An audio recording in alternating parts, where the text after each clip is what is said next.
Good evening, everybody. Could everybody take their seats, please? If everybody could take their seats and quiet down, we have some money to give away. They're called scholarships. Thank you very much. My name is Jim Dish. I'm chair of the Silver Circle Honors ceremony this evening. Thank you very much for being here. The wonderful way we have of starting the evening is by giving out some scholarships to high school students and by announcing the winners of the National Television Academy's National Student Television Awards of Excellence. We have several winners, 7 winners.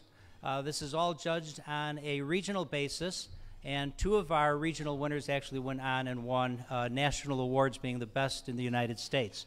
So we have several of the recipients of these awards with us tonight. So as I read them off, would the winners please walk up and start lining up on stage over here and stay up here throughout the presentation for the Crystal Pillars and for the scholarship presentation also, because after we're done with that, all the rest of us will get to eat, but Bob, the photographer, wants to take your picture, so you don't get to eat, okay? So just stay up here for a little while. We're going to start by announcing the winner of the Craft Achievement Award. This is the National Student Television Awards of Excellence. Winner of the Crystal Pillar Award is Stephen Rossi, Examples of Creative Production from Wheeling High School. That goes to Stephen Rossi. Carl Anderson was on the crew. Carl, come on up. Faculty Advisor Michael Geist. So Carl Anderson, you come on up also, okay? In the category Arts and Entertainment, Cultural Affairs, Crystal Pillar Award of Excellence goes to an entry called Starship Vanterprise. The school is Deerfield High School, and the entry comes from Zach Sills, Faculty Advisor Charlotte Titcomb. If you're here, come on up, please. And once again, Deerfield High School, a winner of the Crystal Pillar Award in the news category. The entry title, New Drivers Beware, against Deerfield High School. The winner, Jared Goltz, Faculty Advisor, Charlotte Titcomb.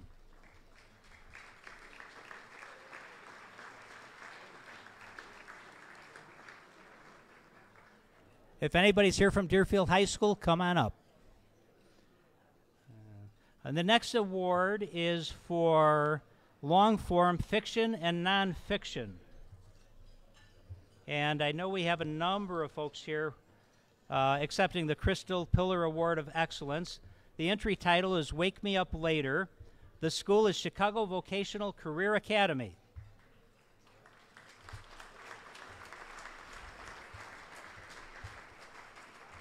The primary applicant is Terrell Davis, advisor is Roder Badish, and other people here from the school who worked on this, Angelica Allen, Latrice Shears, Christopher Burton, Jamal Easley, Danielle Aguillard, Jarvin Carey, Jasmine Jordan, Isaiah Kelly Hawkins, Devon Robinson, and Latasha Sims Proctor. Please come on up if you're here. Congratulations.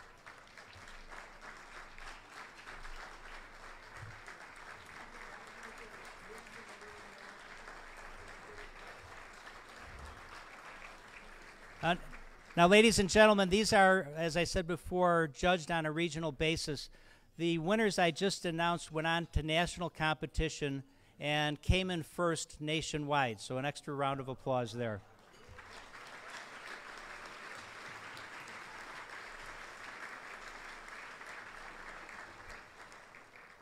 Okay, in sports. The Crystal Pillar Award of Excellence goes to the title entry BHS Athletic Year in Review. The school is Barrington High School. We're going to start the Barrington Parade now. Barrington High School, primary applicant Mark Minner. The crew is Brad Kopp and Dylan Schneider. Faculty advisor Jeff Doles.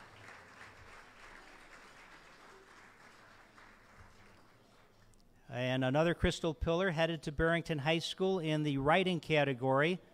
Behind the scenes, primary applicant George Stryker, and the faculty advisor is Brett Schwartz. The crew is Mark Minner. This is also a national winner, first place in the nation for this entry.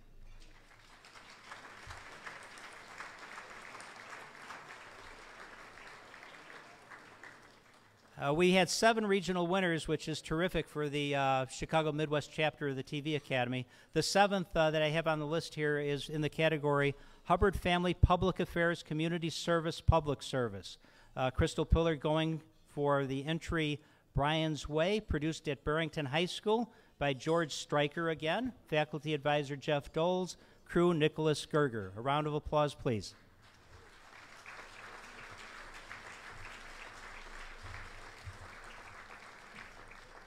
Now, if I could ask all the Crystal Pillar Award winners to stay here, I'm going to turn this microphone over to Carol Cartwright.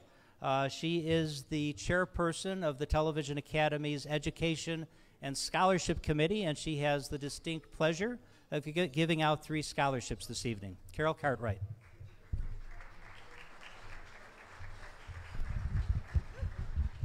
Good evening. You can tell that the Chicago area is still feeding our industry with wonderful, wonderful talent. I mean, this is really extraordinary. Out of 19 regions, we had 2 national winners and 7 regional winners. That says a lot for what's happening in our area, that we are fresh, that we are sending people to the top. And these scholarships also reflect young, talented people that we feel are going to be the stars of tomorrow. The Television Academy awards high school scholarships to seniors in high school who have expressed interest and have actually enrolled in a broadcast program in college. And we had a really difficult time this year because we had so many bright students, but out of that group, we are awarding 3 scholarships. First, the Silver Circle Scholarship, which many of you have contributed to. That scholarship goes to Lauren Goldman, who's a senior at Oak Park River Forest High School. Lauren is going to be attending Indiana University in Bloomington. Lauren?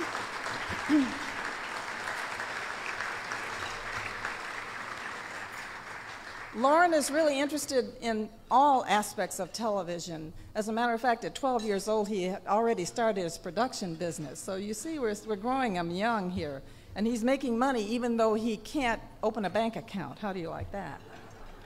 He produced a documentary that is being actually showed at his high school on drunk driving, and all of the courses are required to take it. So Lauren Goldman, we congratulate you.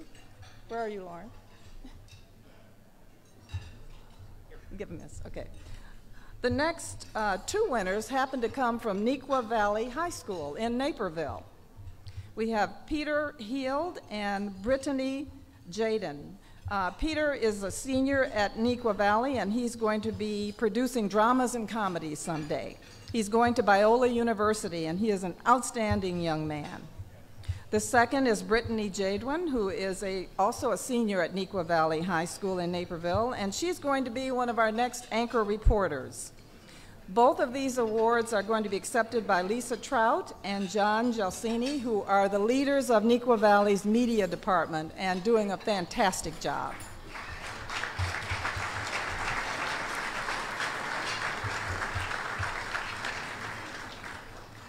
Peter's scholarship was provided by Donald and Loretta Meyer, and Brittany's scholarship was provided by the Shapiro family. Thank you very much. In honor of Jacqueline Shapiro.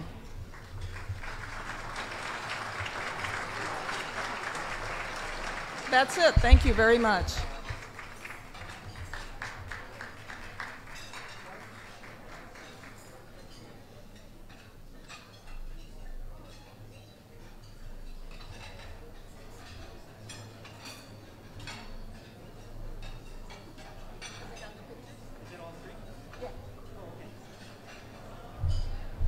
Okay, before everybody keep eating, but I want a certain number of people to stand up and be recognized real quickly here. We have, hopefully, future Silver Circle honorees standing up here on the stage, but I want to recognize the people who showed up this evening and at some point in the last decade or decade and a half were inducted into the Silver Circle, and a whole large group of them here with us tonight.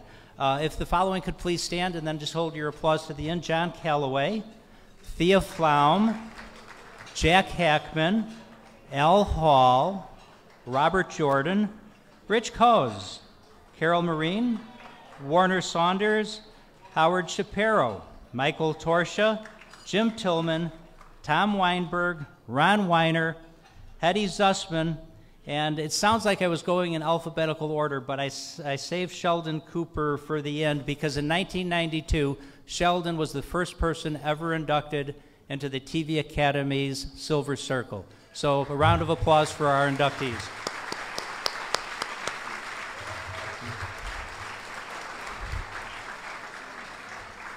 Enjoy your dinner in about 1 hour, hopefully a little bit less. Barbara Williams will be up here to start the Silver Circle ceremony. Thank you very much.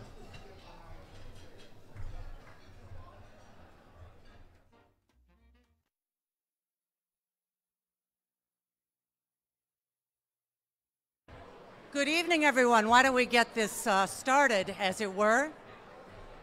If you could take your seats, we have 8 people that we'd like to honor tonight, and we have a terrific evening ahead of us.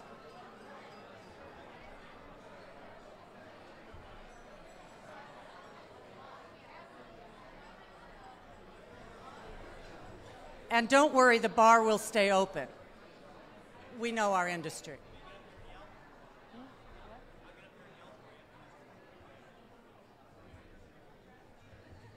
Well, welcome everybody to our Silver Circle Awards. I'm Barbara Williams. I am the president of the Chicago Midwest chapter of the Television Academy. You know, thank you. That's nice of you, thank you. You know, this is our 17th year that we're giving out these Silver Circle honors. And although every year is special, this year it is especially so, if you will, because this is our 50th anniversary year. You saw our banners outside as you came in that are celebrating that fact. We started in 1958 just in the Chicago market. But today our Chicago Midwest chapter includes stations in Illinois, Wisconsin, and Northern Indiana. And this year, we're looking at our history, but we've got an eye to our future. For example, we had a seminar recently about a program done in 1968 that was taped on 3-inch tape. We will eventually do a forum. We have a forum coming up on digital television. So we're keeping our eyes on the changes that are coming through. This evening is also about the past and the future.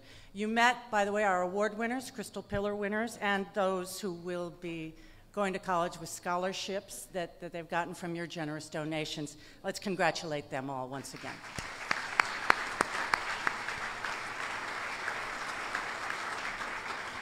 Now, they've also joined us to hear from and to meet the people that we're honoring tonight.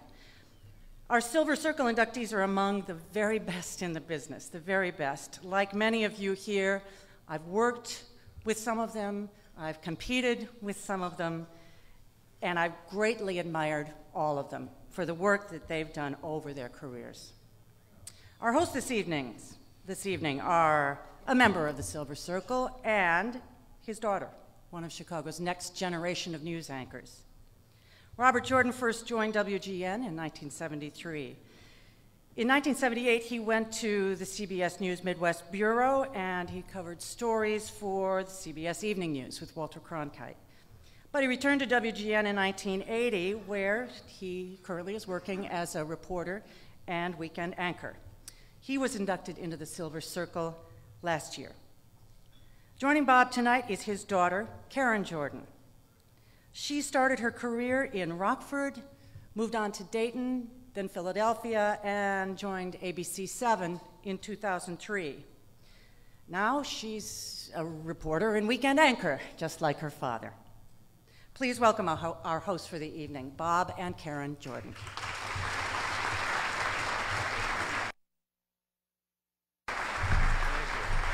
Thank you, Barbara. And good evening, everyone. Yes, good evening. I'm Karen Jordan's dad, as I've been come to be known here lately. It's a real pleasure to be here. I don't get to work with Karen that often. And for us to be here with those of you in our business, it is really a true enjoyment. It is. I've just watched everyone during dinner, just kind of catching up, and it really is almost like a family reunion environment here. So it is truly an honor for us to share in this wonderful evening. Karen and I were talking about how many of the inductees she watched when she was a little girl.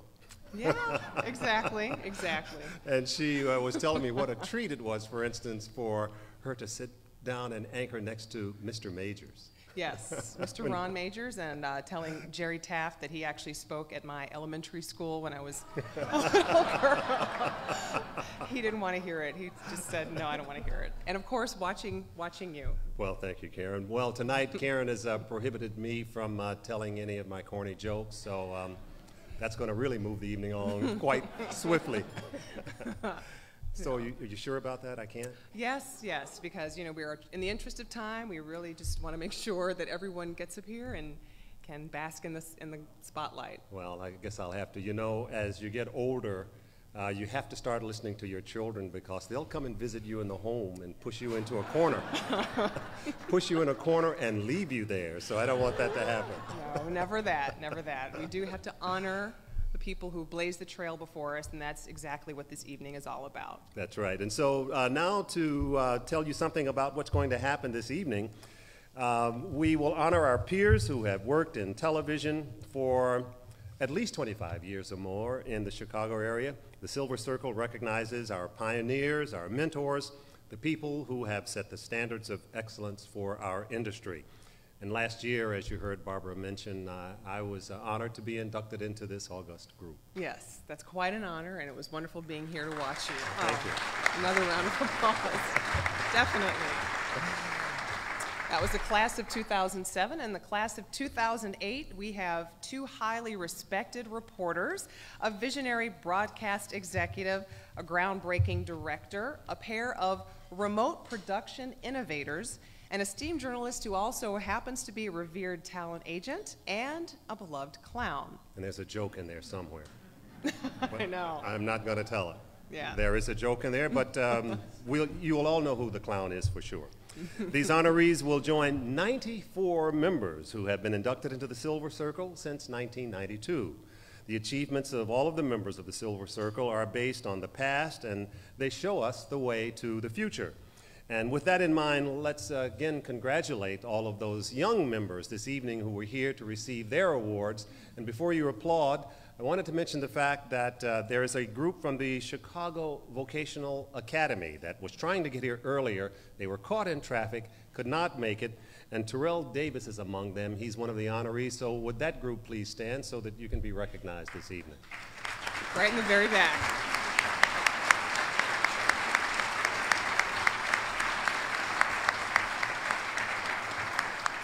And also, I'd like to mention that since our last dinner, we have lost two of our most respected and beloved Silver Circle members. Tonight, we remember our friends, Dorsey Connors and John Drury.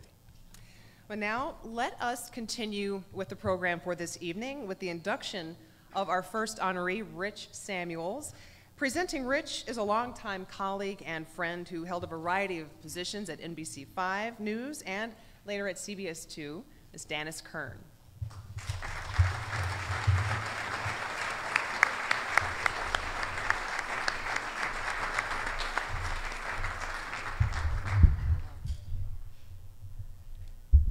Thank you.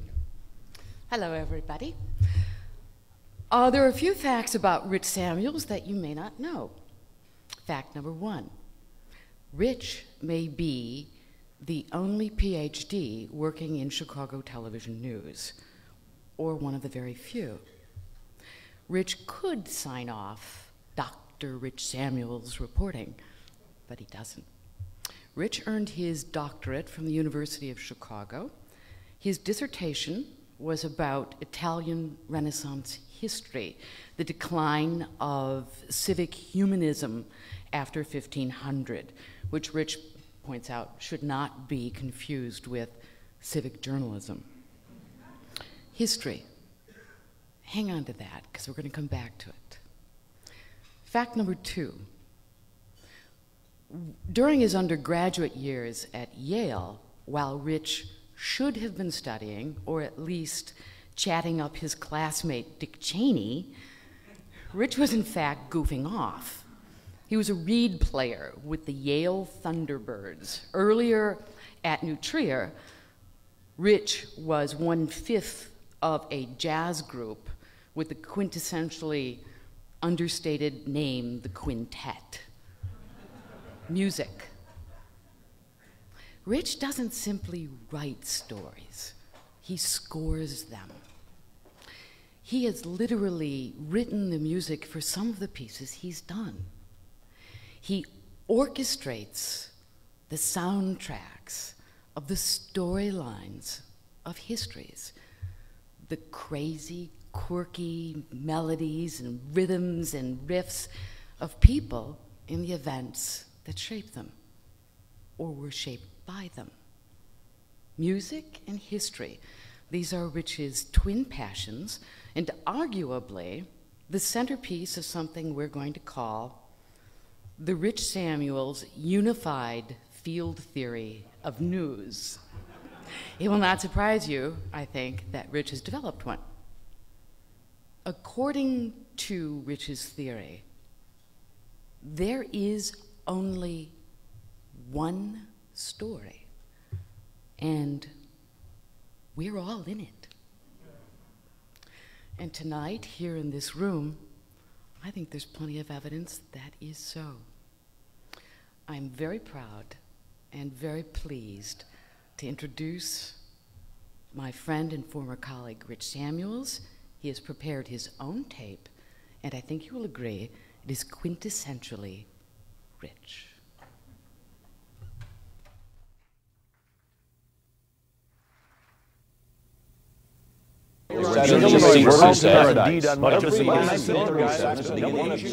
That's enough of me. Let me use this occasion to introduce you to my mentor in broadcasting, an individual whose enthusiasm for the medium of television remains unmatched. Stand by.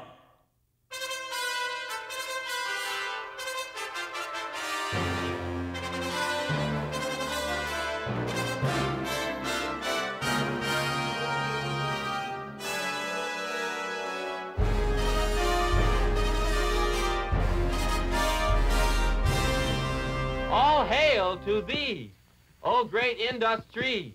All hail to the television, the eyes of tomorrow. I was 6 years old when I became acquainted with him. All hail television. All hail the glorious era. Television arrived at our house in October of 1947. It was the legendary RCA Victor Model 630 TS. 30 tubes, 85 pounds, a 10-inch screen that was a marvel to behold. Twinkle, twinkle, little television tube.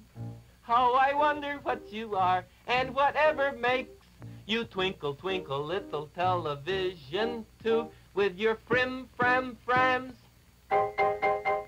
and your frou, frou, frous going round and round,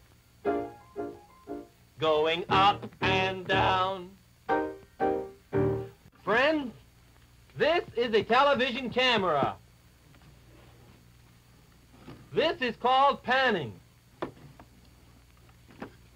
This is called a television engineer.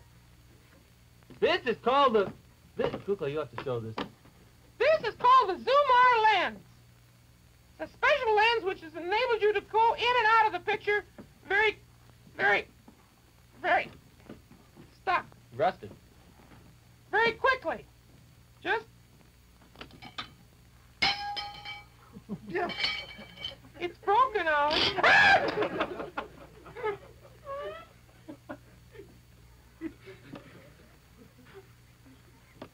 Well, that explains the principle of the zoom-R lens. But every night I take my place before your bright and shining face. Little television, little television, little television too.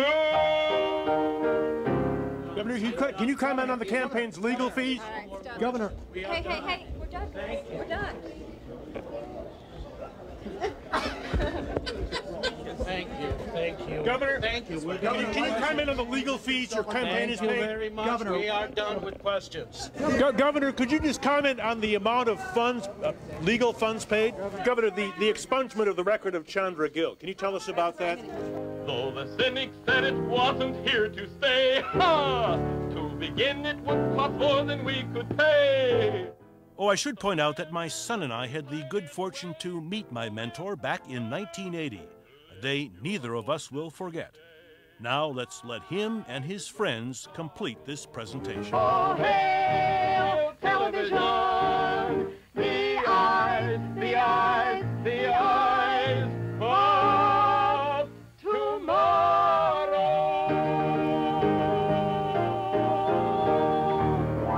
And remember, This program came to you from Chicago.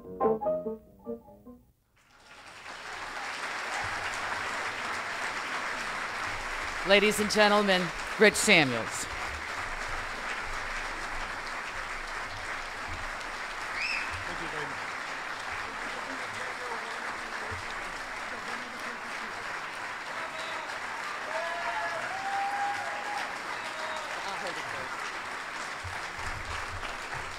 Thank you very much. Just let me remind you that none of the individuals whom I am going to mention have been accused of any wrongdoing. And it is a really pleasure to see so many of my co-schemers in this room tonight. Just directing your attention to table 7 over there, I see co-schemer M and co-schemer K and co-schemer... You know, actually, I think since we're all friends, I want to mention these people actually by name.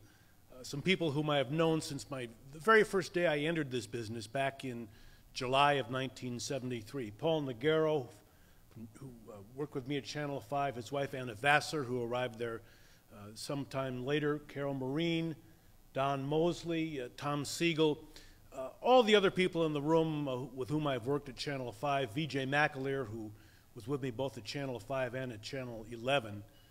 These are all extraordinary people. Let me just say a couple of things and call your attention to 2 sort of historical facts. We are very fortunate because we are in Chicago. First of all, because being Chicagoans, we are lineal descendants of Oliver J. Dragon and his colleagues who, back almost 60 years ago, invented television, and when the coaxial cable connected the nation, taught the rest of the nation about it. We are also fortunate being Chicagoans because we are disciples of, and in many cases friends of, Newton Minow. And as followers of him, we are obliged from time to time to try to make something green grow in that vast wasteland. And I think from time to time we are successful.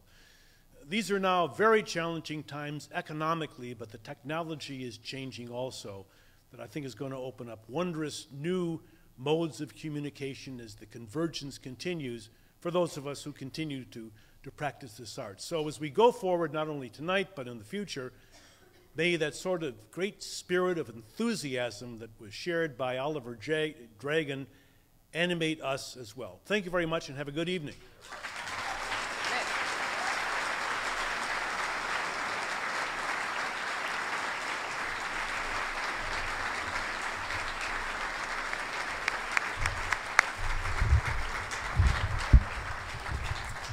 Congratulations again, Rich. That's right. You know, I've got Final Cut Pro in my basement. Maybe I should go to work and try to produce something. I know. I think you and Rich can collaborate on some. I'll give him a call. Maybe he can help me out. Absolutely.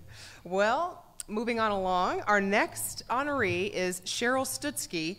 And to present Cheryl, he was a groundbreaking program host on WTTW, where Rich Samuel currently is working. And he spent more than 22 years at WMAQ-TV, serving as a program host, weather forecaster, and aviation and science reporter. He was inducted into the Silver Circle in 2000. Let's please welcome Mr. Jim Tillman.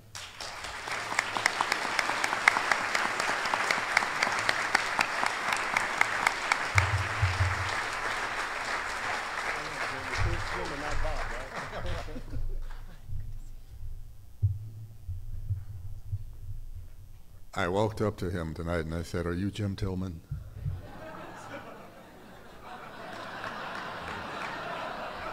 Come up here. Come here.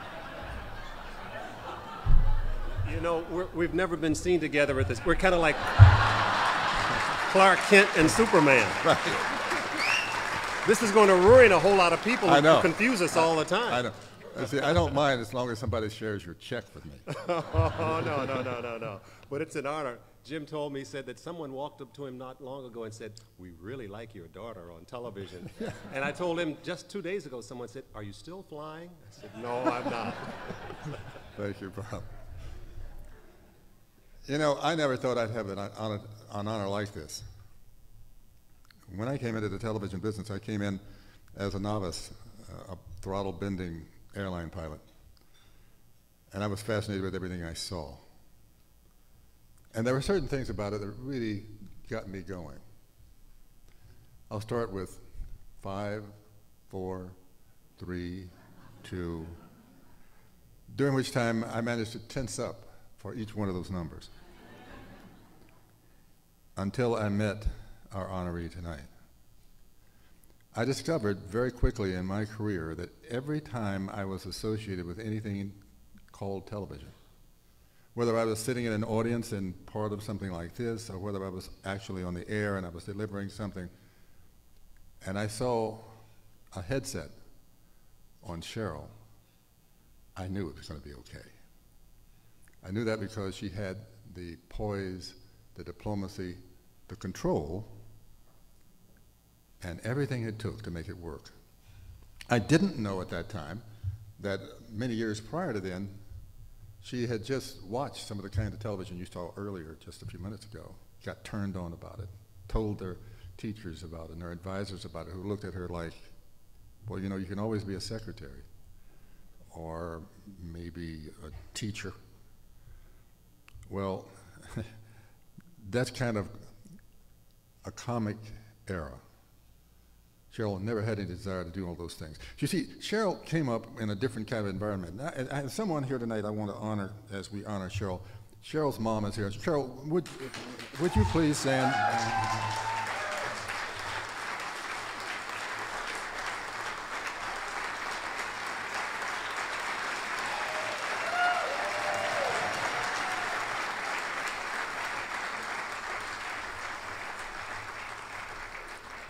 You see, part of Cheryl's story starts with her parentage. The fact that they never told her that there was anything she couldn't do. Therefore, she has spent her entire life never accepting she can't do it.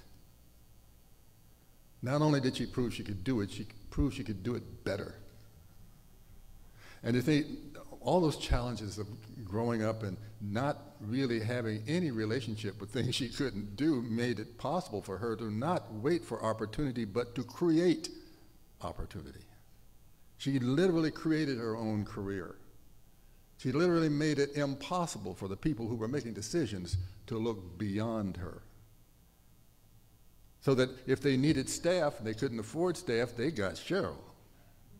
And she was staff. She took care of all those things that were done other than be on camera. And having spent my career on camera, I can tell you, my part of this thing is easy. It's the people that went 5, 4, 3, 2, 1, and made sure that I looked as good as I can. And for everybody out here in this audience that's ever been involved in a production where Cheryl was there, you knew when she did that first countdown that before she counted you out, if you had any talent, she gave you the chance to show it. She has given me more composure, more confidence, more feeling that everything is going to be all right than anybody else, and I did not have any idea what she went through to get there. Chicago Women in Broadcasting at one time was an organization where Cheryl took part in, where the women who were involved in television then got together to try to do what they could to bring on more women and get them through that glass ceiling that sure enough was in fact there. Another group of people who didn't believe that there was something they could not do. She blasted through every one of those glass ceilings so that she has been in demand I don't know. It seemed at one time I couldn't go anywhere where there was a first-class broadcast production that she wasn't there. She has created a standard of excellence that we're all proud of. And you know, Chicago is the Mecca, so far as I'm concerned, for television. I don't think anybody in the world does it like we do here. And a lot of it has to do with the quality of the people that bring their heart and their soul and their talent to make this thing work. I'm proud, I am honored to say to you tonight that I have a friend who has never been seen on television with me, but made my television appearances truly worthwhile. For whatever success I've had, Cheryl, you had a great deal to do to make it happen. So I'm going to count down to a video in a moment. It's going to give you some idea about what it was like for her, but she's not going to complain about the times that she couldn't do only because somebody said she couldn't, and then later on prove that she could. She doesn't do that. I asked Cheryl, tell me about the bad times. It was a quiet moment. She doesn't do that. She told me more about the good times, about you, about how many of you she's worked with, about how many of you she's shown her not just her technical ability, but if you know Cheryl, she's also shown you her love. So it's with that feeling and that emotion that I introduced this video, which I wish it was an hour long. She has enough material to make it an hour long, but she's been restricted in time as I have. So sit back and enjoy just a little slice of the countdown that made television what it has been in this city for many years, Cheryl's Television.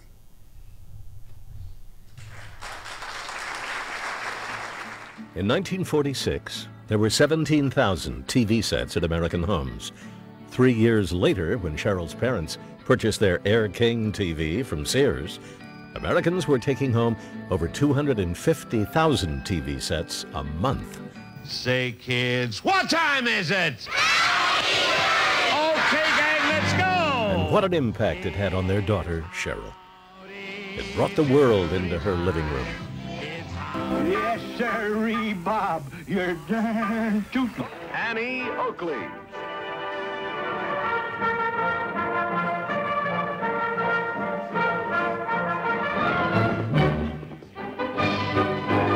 In 1955, one kid show changed everything. As a proud member of the Mickey Mouse Club, she never missed a show, and early thoughts of television being a fun job were born. Who's the leader of the club that's made for you and me? M-I-C-K-E-Y-M-O-U-S-E. For a farm kid, nursing and teaching would be traditional career choices. But Cheryl had other ideas and wanted to try producing TV shows. So off to Columbia College, where she made friends with the likes of Pat Sajak and Bruce Dumont. While still in college, Cheryl joined a brand new station in town, WFLD. Little did she know that the 4-H projects of sewing and cooking demos would come in handy when she made props, designed costumes, booked prizes, and wrote thousands of cue cards for another talented newcomer, Bill Jackson. Cheryl Stutzke was known as Staff. We had a staff. It was Cheryl Stutzke. And she is now a director here in town. Well, at Channel 32, she worked her way from answering phones to directing TV shows.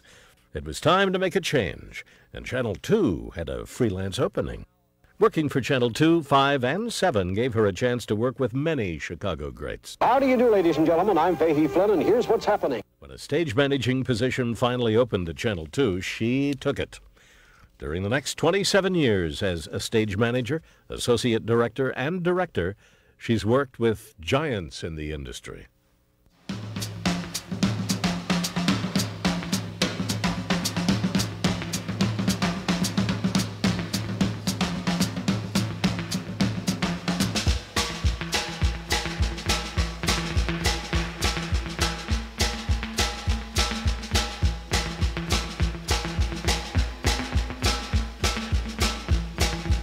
This chaotic exchange with a couple of staff people is taking place during a commercial break. And then War song is a bump. no, I want to see the skeletons. Yeah, that's the one. But is it coming as a bump or is it going to be an inclusive thing? Is it going to be in the segment or is there going to be a bump? What's this now? Is this, what's this? Karma Chameleon. Now, has he got, what's that called with the skeletons? That's War Song. All right. Is he, Cheryl, you're going to have the piece with the skeletons is what we want to use. Okay, I guess that's whatever that is. It's war, no, it's war song. Yes. Where's Cheryl? You have to be responsible. You were involved in this experiment. Now, don't lie to us, Cheryl Stutzke. Did you push that table, or what was going on? I did not push the table. At least I didn't think that I pushed the table, but I do believe that the mind can control different parts of the body. I mean, Most I of this didn't feel like audience think this is baloney. I happen to have an open mind, and I think anything's possible. So are you saying that this audience has a closed mind, Cheryl? Thanks very much. Thanks, Cheryl. Help me out is a cliche that I guess I've developed over the years, but a cliche is usually something that's true, and it certainly is true in my case. I need their help. At some point in the show, he'll go, "This is the best audience we've ever had." This is the best audience we've ever had on our... Then he does his famous, any Catholics in the audience, takes his mic and sprinkles a little holy water.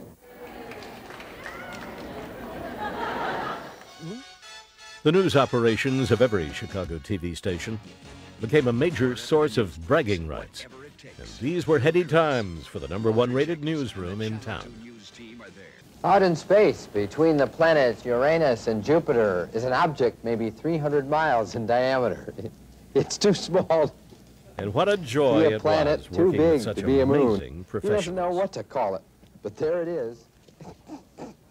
And you are seeing a rare sight in Chicago television. Here are a bunch of fishermen this afternoon trying for the big one off Montrose Harbor. And take a close look at what Irv Mirsky caught. Irv lives up on North Lawndale, but he may move closer to Montrose Harbor from now on. A rainbow trout that weighs over 300 pounds, and that is a big trout. Actor John Wayne didn't appear at today's hearing. Instead, the 70-year-old Duke sent them a letter saying, "Which one of you is going to step up and put me out to pasture?" That wasn't bad. We'll be back in a minute. Cheryl has spent decades of service to the Chicago TV Academy, stage managing more Emmy broadcasts than anyone else, and producing more than her share of Silver Circle honors. And it's all gone by too fast.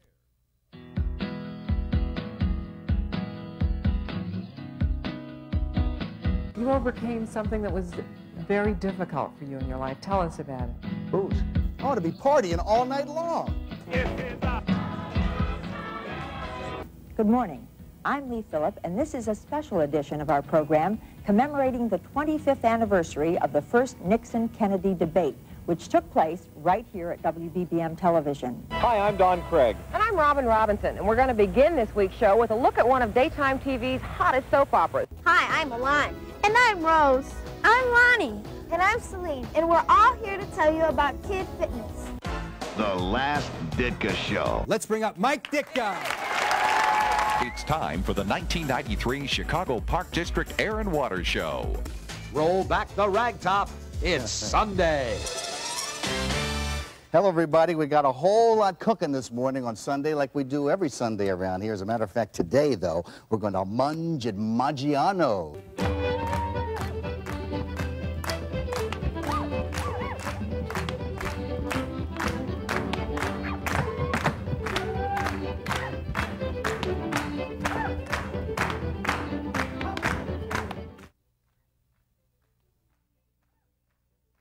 Ladies and gentlemen, a farm kid, and one of the best, Cheryl Stutzke.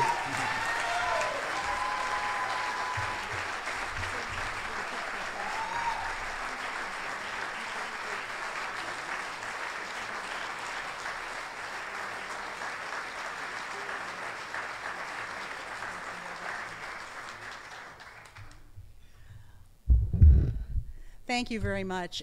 First of all, I'd like to thank Bill Curtis and Donna LaPietra, who can be here this evening, but they took upon themselves the job of producing my videotape.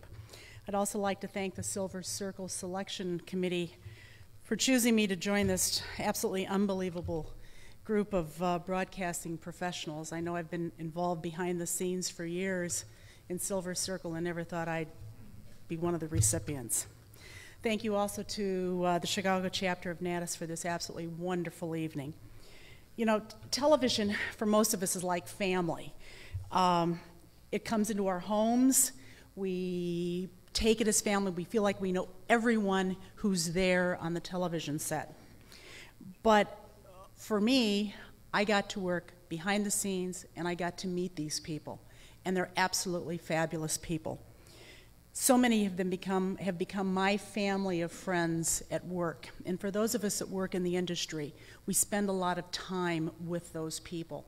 And we get to know them, and we get to like them. Some we get to not like, but for most of it, we like everybody. And it turns out to be just an absolutely wonderful feeling.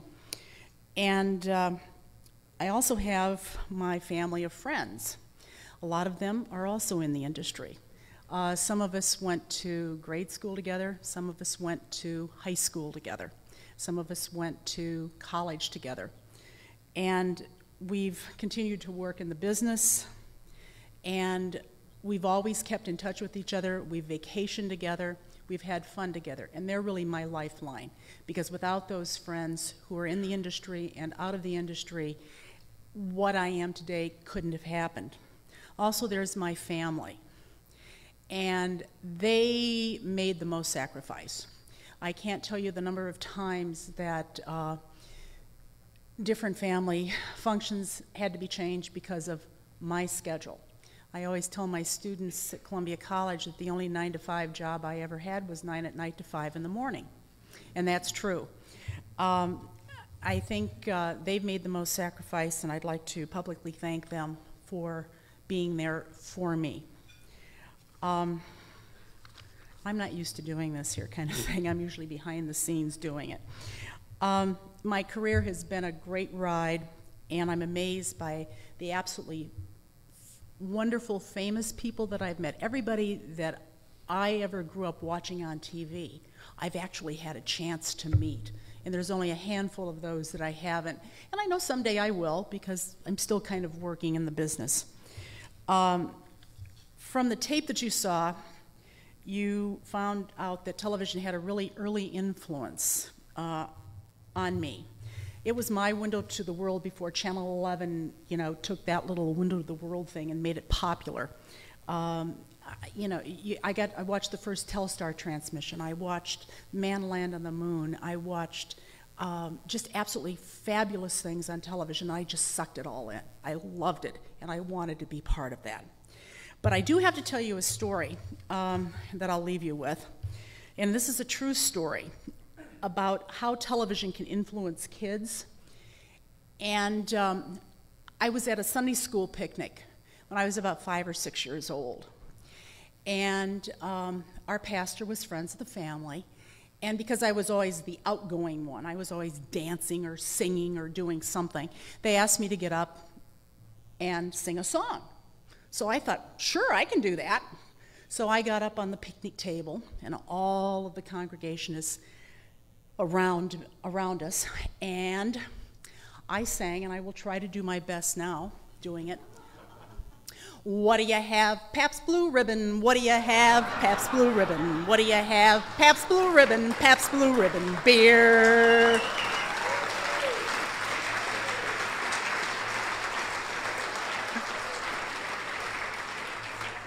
And I took my bow and left the picnic table. Anyway, I just want you all to remember that television is impressionable. It gives kids impressions, and I just want you to help everyone give the best to the kids. Let these impressions be great ones, and let them just have wonderful impressions of what you do every day to bring television into our homes. Thank you.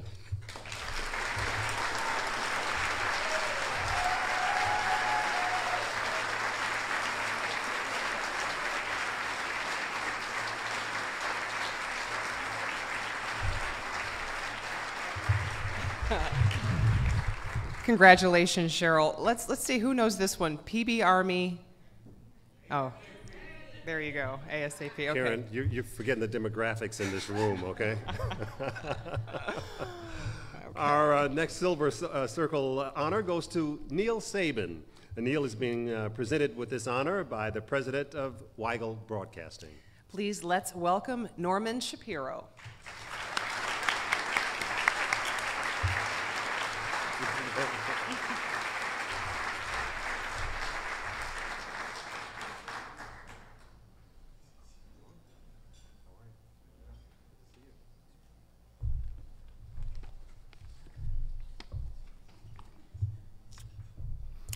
I'm Norman Shapiro, president of Weigel Broadcasting, and Neal has asked me to introduce him. By doing so, he has honored me, and I thank him. It's not possible to take only a couple of minutes to talk about Neal. To do justice would take days, maybe months. So just a few words, literally just a few words about Neal. The first word is guts. Neal and I met 14 years ago. Our Chicago facility, WCIU, was about to lose its Univision affiliation. His Univision had just purchased WGBO. We met to see whether there might be a future together. He was then program director of WPWR, probably the nation's most successful independent station at the time. He was on top of the world. We, putting it diplomatically, we were format challenged. But Neal saw the potential. He called us a sleeping giant. I thought he was a little nuts. But he had the courage to leave the lofty heights of where he was and pick up the challenge of converting WCIU from what it then was, a Spanish, ethnic, and business station, to a general market station, taking on this family-owned, independent, without a network, without a station group, and with a lot of skeptics. It took guts. It still does. A second word, passionate. It's not that Neal is always right, though he does have a high batting average. It's that he's always thinking about how to push the envelope, whether it's promotion, marketing, programming, or sales. I wish I had a nickel for every time Neal has told me, quote, I was up at 3 a.m. this morning thinking about, close quote, whatever. I think it's fair to say that part of his secret is that he loves what he does and that he doesn't have an off switch. Occasionally, frankly, I wish there were an off switch. It's from this passion that WCIU became the U. Having the ongoing focus, the energy to make things happen, creating something new, takes a number of things. But one has to have, at the very root of it, passion. Every day is a new challenge, every day a new opportunity. And every day Neal responds with the passion that is Neal. A third word, creative. Hey, have you seen our promos? I think they're pretty good. But they're just one of many measures of Neal's creativity. He can go from looking at the smallest of details, creatively, all the way to a broad perspective of looking at a situation and imagining things that others haven't, and then knowing what to do to get there. That is what Neal did with the U when he saw a sleeping giant 14 years ago. And that is what Neal did with MeTV, which we brought into being several years ago, and with Me Too, which was born March 1 of this year. And this is also what Neal does with our other stations in Milwaukee and South Bend. And in how he chooses to program our stations against incredible competition, and even in obtaining that programming, which is occasionally a bit of a creative challenge for a small family business competing against incredible competition, particularly where some of you guys don't always play so nice. It takes all different kinds of creativity, including entrepreneurial, to do all this. We have to ask, quote, how do we maximize our circumstances, close quote. Neal creatively answers this question every day. And now just one more word, mensch. According to Leah Ralston's The Joys of Yiddish, a mensch is, quote, someone of consequence, someone of noble character. It's hard to convey the special sense of respect, dignity, approbation that can be conveyed by calling someone a real mensch, close quote. Neal is a real mensch. Over our 14 years, I won't say that we've seen it all. Each day brings something new, but we've seen a lot. The good, the bad, the truly horrible. But through everything, the professional and personal triumphs and tragedies, the everyday opportunities, challenges, and disappointments, bottom line, you can count on Neal, period. Period. Under it all, forgetting about TV and business and everything else, Neal has a heart of gold, solid gold. He understands, he cares, and I thank him for that too. So now a tape about Neal Sabin, gutsy, passionate, creative, a real mensch, and my friend, Neal Sabin. When I was 12, my parents helped me start a business showing cartoons at kids' birthday parties. I would watch the kids' reactions to different cartoons as they were shown, and I'd note which shorts got the best reaction. I'd revise the order of the cartoons so I'd deliver on my promise to the moms, 1 hour of peace and quiet during the party. What I was doing was hammocking and tent poling, two program scheduling techniques that I guess were part of my TV DNA. After graduating from Northwestern, I spent a few years in radio at WIND, at a station in Aurora where I figured out that people with better voices could read liner cards for minimum wage, and in Evanston where I ran a local station. I heard about a new TV station going on the air, and I sat on the doorstep of the owner until he hired me. The day he did, I threw out all of my pretend schedules and I went to work. What do you do when you're a struggling, tiny, brand new UHF TV station? To make money, you need viewers, but to get those viewers, you have to steal them from some of America's most successful TV stations. Watch MV60 every afternoon between 3:30 and 5:30. We're playing Watch and Win every day. Yes, go falling in the fading light. All you have to do is take that UHF dial and flip it all the way up to 60. You've never gone that far up before, but we're there. We look like the little guy on the air at times, and I think they identify with it. Time passages. UHF Channel 60 is now a full-time English language station. We got the initial word about 2:30 Friday afternoon that the negotiations had finally ended and that we were in control of Channel 60 completely.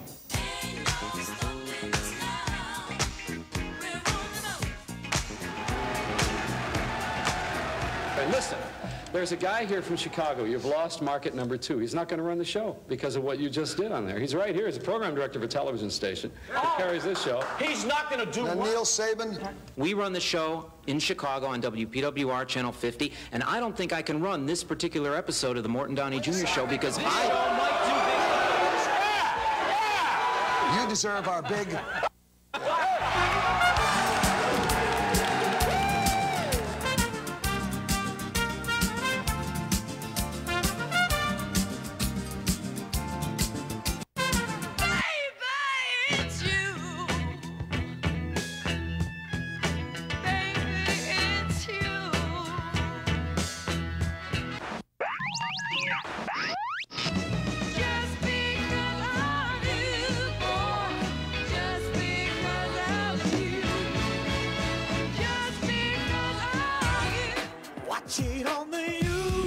Channel 26 is now the U. It's our general manager, Neal Sabin. Hey, Neal, how are you? Ben, it's great to see you, and congratulations on your 100th show. Well, thank you, Neal. I never miss it. Really? I never watch it, so I never miss it. Clowns to the left of me, jokers to the right. Here I am, stuck in the middle with you. Yes, I'm stuck in the middle with you. Here I am, stuck in the middle with you. Hopelessly devoted.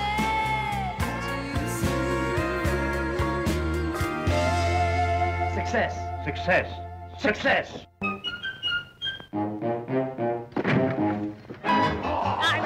I love me, I'm wild about sweet me. I love me, only me, so I'm content, you see. Just you and me, simple and free. where are you, Sabin?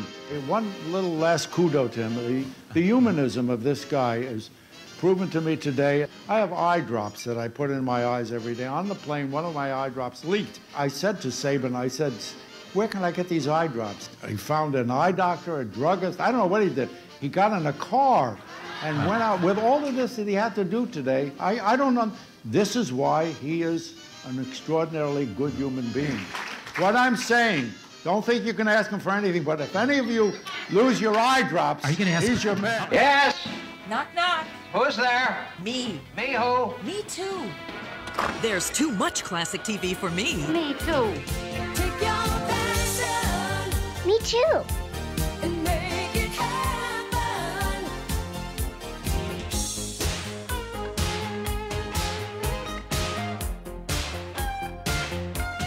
Take your passion and make it happen.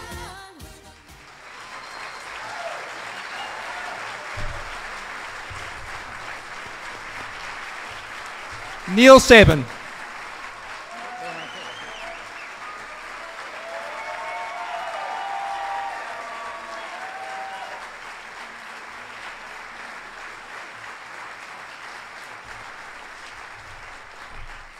Oh.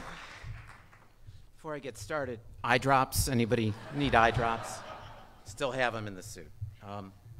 Wow. You can't have him as your boss, he's mine. It's pretty terrific. And Joe Dale did the tape. He's the Me Too promo guy. It's a terrific job. I'm truly honored by this honor. Thank you, Chicago Midwest chapter of Natus and the Silver Circle Committee. I appreciate how special this award is within the organization, and that this being the first year I was eligible for induction is not lost on me.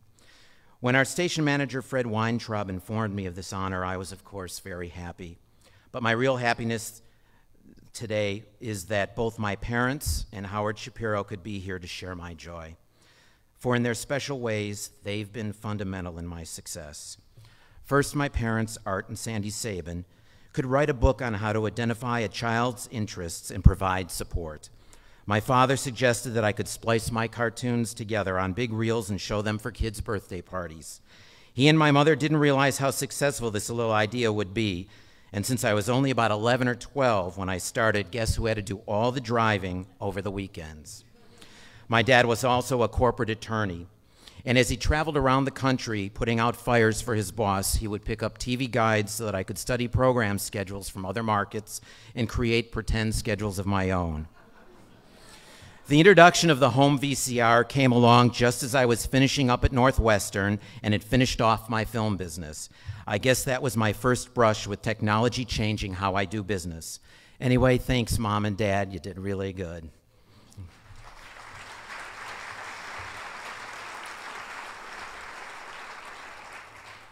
Howard Shapiro. Many of you know him or know of him, but do you really know him?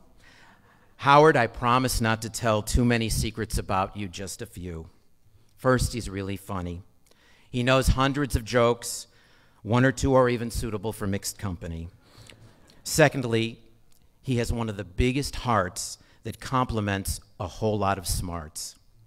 Howard is sort of like a sabra, that cactus that native Israelis are named for. Kind of tough on the outside, soft on the inside. He's also a very big man. He allowed someone else to paint on his canvas, to create a vision using his palette. Thank you, Howard, for giving me that opportunity. Howard also gave me Norman Shapiro. From his words about me, you get an idea of what an extraordinary man he is. He is Weigel Broadcasting's secret weapon. If Howard provides the canvas and palette, Norm is the easel that my work rests upon. He is who our company rests upon. Norm's values, his determination to do the right thing, to be a successful local broadcaster and an extraordinary human being are attributes too rare these days in our business and should be recognized by the broadcast community. I am blessed to call Norman my boss and friend. Norm's wife, Lily, completes the Shapiro family triangle, not to be confused with the Bermuda Triangle. Her talents complement Norm and Howard's. Her hard work allows me to concentrate on my responsibilities. Because if Lily's on it, it's going to get done. You probably don't know, but the address of our building was not always 26 North Halsted. Only Lily could tangle with the city and the post office and come out ahead. She could, maybe she should run for mayor. There are so many others I have to thank for their support, for their understanding, for giving me opportunities. I can't name everyone or we'd be here until the 2009 nominees are inducted. So with apologies to those I miss, an edited for syndication list. Fred Eichner, the former owner of WPWR, gave me my first television job. Weigel's only my second. And for that first job, I am forever grateful. When Al Devaney was hired as general manager, the station and my knowledge of television was greatly enhanced. I am thankful for having worked with both of them. At Weigel, dozens of creative people have enhanced my vision, bringing it focus and clarity. I'm demanding of myself and of the people who work with me. So many have met the challenge of you and me and all the rest of them. Thank you, Tim and Carol, Heather, Brad, Krista, Rich Coase, Jim Roach, Jim Hall, Kyle, Sean and Kyle, Janet, Cheryl, Molly, Fred, so many of you.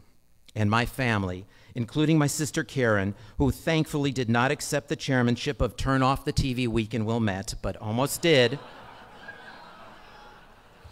And my life partner, Jeffrey Jasick, who amazes me every day with his incredible maturity, wit, love, and support. He's my soulmate and has brought joy and some balance to my life. And to my industry friends and colleagues, thank you for being here on a Friday night. You make things fun and challenging. And finally, to my friends from so many places and stages in my life, you more than most know what this means to me. You've shared in my journey, you've supported me and helped me to grow. Thank you.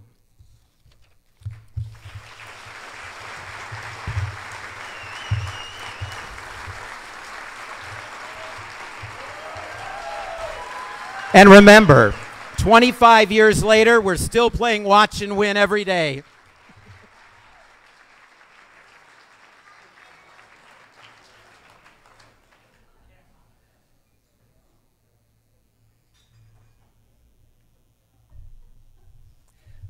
Congratulations again, Neal. And our next honoree of the evening is the man you know as Bozo the Clown, Mr. Bob Bell. Mr. Bell passed away in 1997, and his widow, Carol Bell, is under the weather, but Bob and Carol's children are with us tonight to accept Bob's award. You know, I had a chance to talk to them just a bit earlier this evening, and it's something, you know, quite interesting about the children of people who are on television. I'll never forget the time I was out with Karen, and we were at the zoo, and she happened to see this car driving by and said, "Ooh, wee, Daddy, there goes Marty McNeely." And I said, "Well, what about me?" And the flashback to the past. And so I talked with Bob's children today about the same thing. How was it real cool to be the children of Bozo the Clown? And he said, he was our dad. So that's kind of the way it is. It's no big deal for the kids who grow up in that household. So here they are. The presentation is WGN's entertainment reporter, Dean Richards, who is going to make the presentation this evening.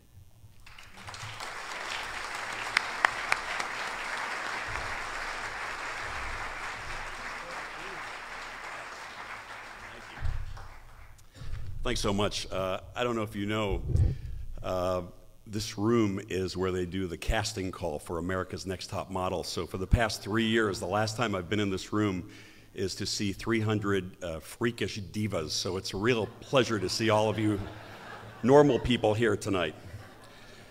I interview a lot of celebrities in my job, but this is a particular thrill for me to be here tonight because I get to induct the man that I and so many of you ran home every day to have lunch with, watching the Bozo Show. Bob Bell was more than a television legend. He was an uncle to many of us, a father figure, a funny friend.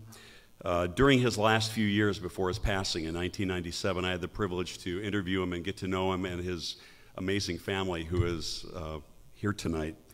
And I have to say, Bob went off the air in 1984, passed away in 1997, and thank God he is finally being inducted into this Silver Circle tonight. Thank goodness, finally.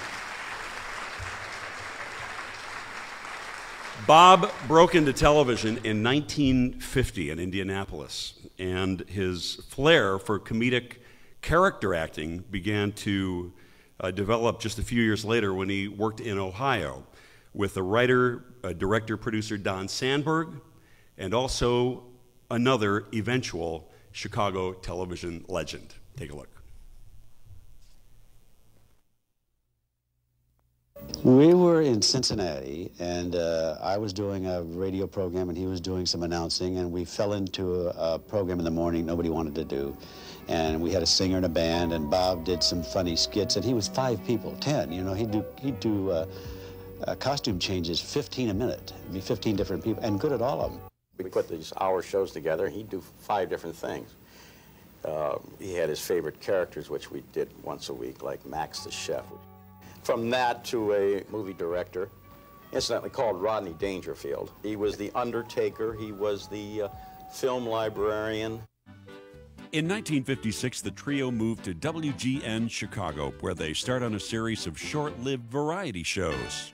Well, welcome to Professor Bell's Weather School, where we can teach anyone to be a weatherman on television, and I'm very happy that so many of you showed up tonight for a little lecture.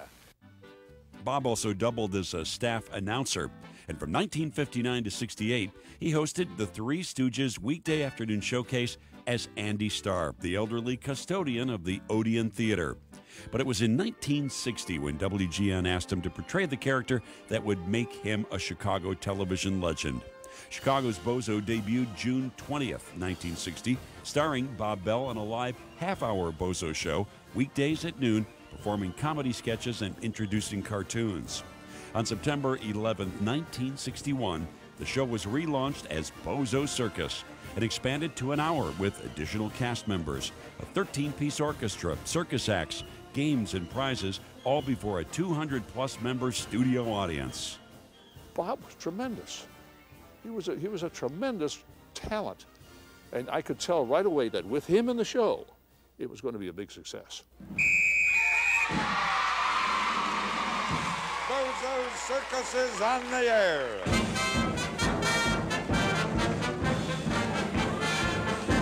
With Bozo, the world's greatest clown.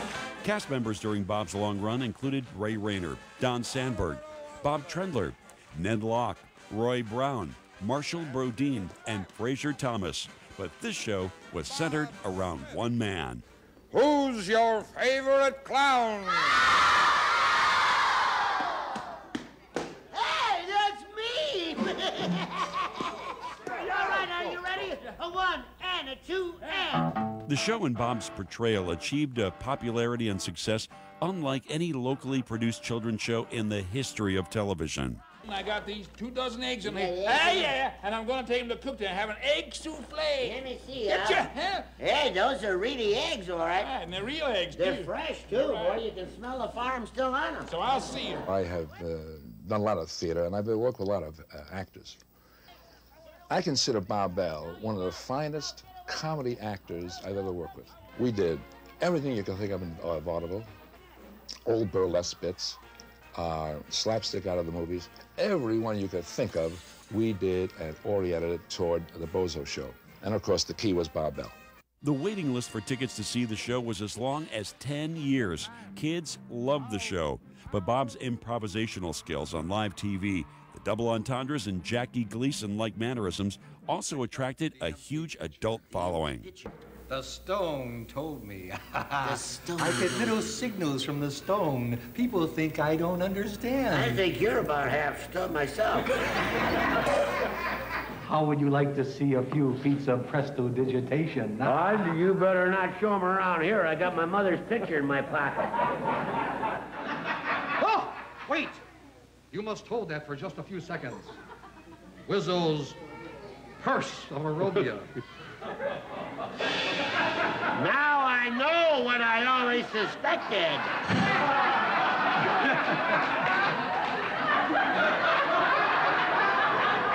Bears don't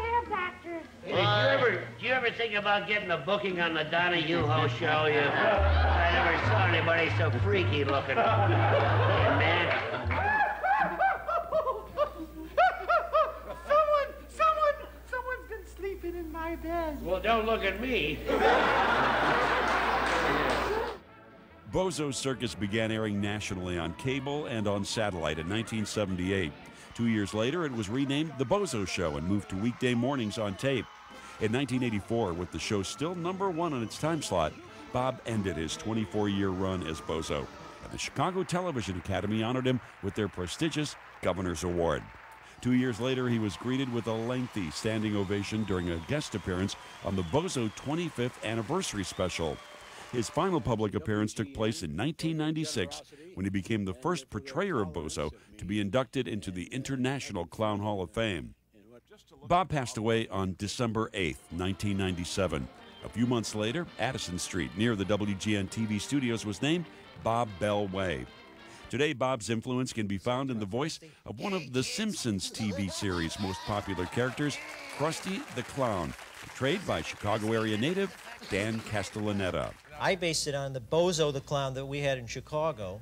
Oh. And an actor by the name of Bob Bell did it, and he had sort of a voice like that, I guess, and that's where I just drew upon that. In 2005, Bob returned to the airwaves in the 2-hour retrospective Bozo, Gar and Ray WGN TV Classics. The primetime premiere was #1 in the Chicago market and continues to be broadcast annually. There's nothing that I would have done differently because looking back now, this is about as fulfilling as anybody's job could be. You're working with people, you're involved in nothing but happiness. There are no sad times particularly. So to be involved in happiness and laughter as a livelihood is like a vacation every day. And I won't forget that.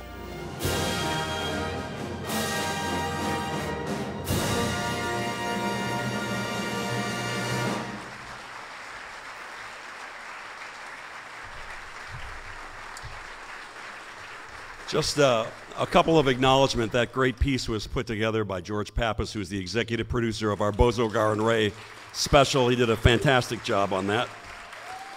Also, I would like to acknowledge you saw him many times in that piece, but Marshall Brodeen, Wizzo the Wizard, is here as well. Marshall, will you stand up, please, and take a big bow? The great Marshall Brodeen. Doody, doody, doody, doo.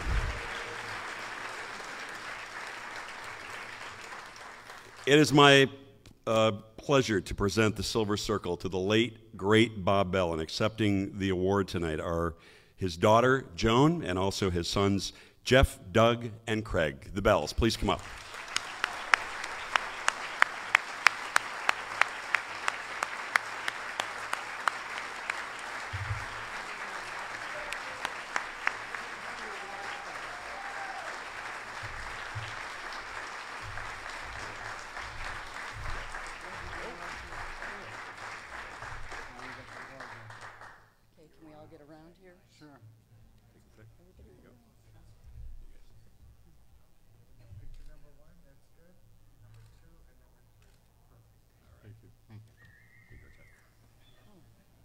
Hi, and thank you for inviting us here today. We are the 4 offspring of Bob and Carol Bell. I'm not the oldest, and I'm not the baby, but hopefully you will all agree that I am the prettiest. Maybe. Unfortunately, our mother was unable to make it here today as she's been ill, so get well, Mom. People would always ask us, is he really that funny at home? Did he wear his costume around the house and talk like the clown? I think I'll just answer that with a simple, what? You're kidding, right? We had lots of chores. Although he's not here to tell us all of the people who helped him along the way, and please forgive me if I miss someone, or you can just shout out your name if you worked with him and know him well. So let me begin by thanking Al Hall, the producer of the show,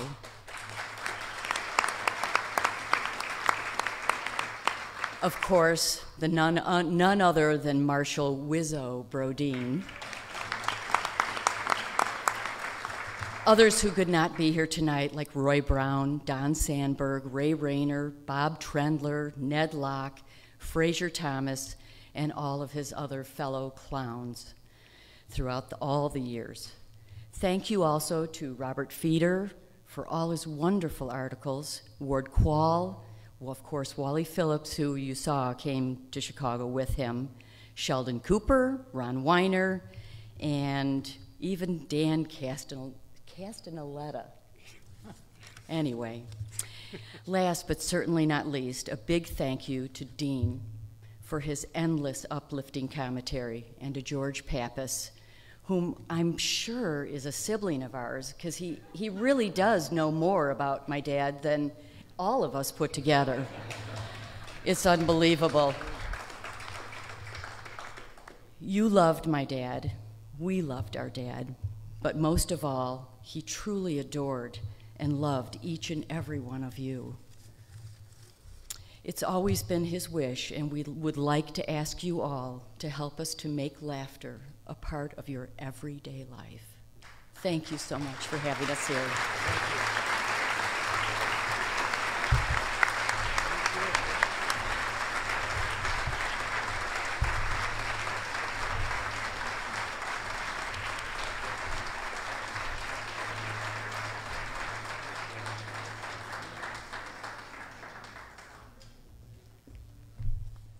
What a Chicago institution that Bozo show was, and you were there the day of that last show. In 1984, I was about 12 years old, and just thrilled, and I'm still thrilled that Wizzo the Wizard is here. I'm just excited. Oh my goodness, great memories. And there was a pie fight at that show, and I got hit in the face with a pie, but we won't go into that. He's still not right for that.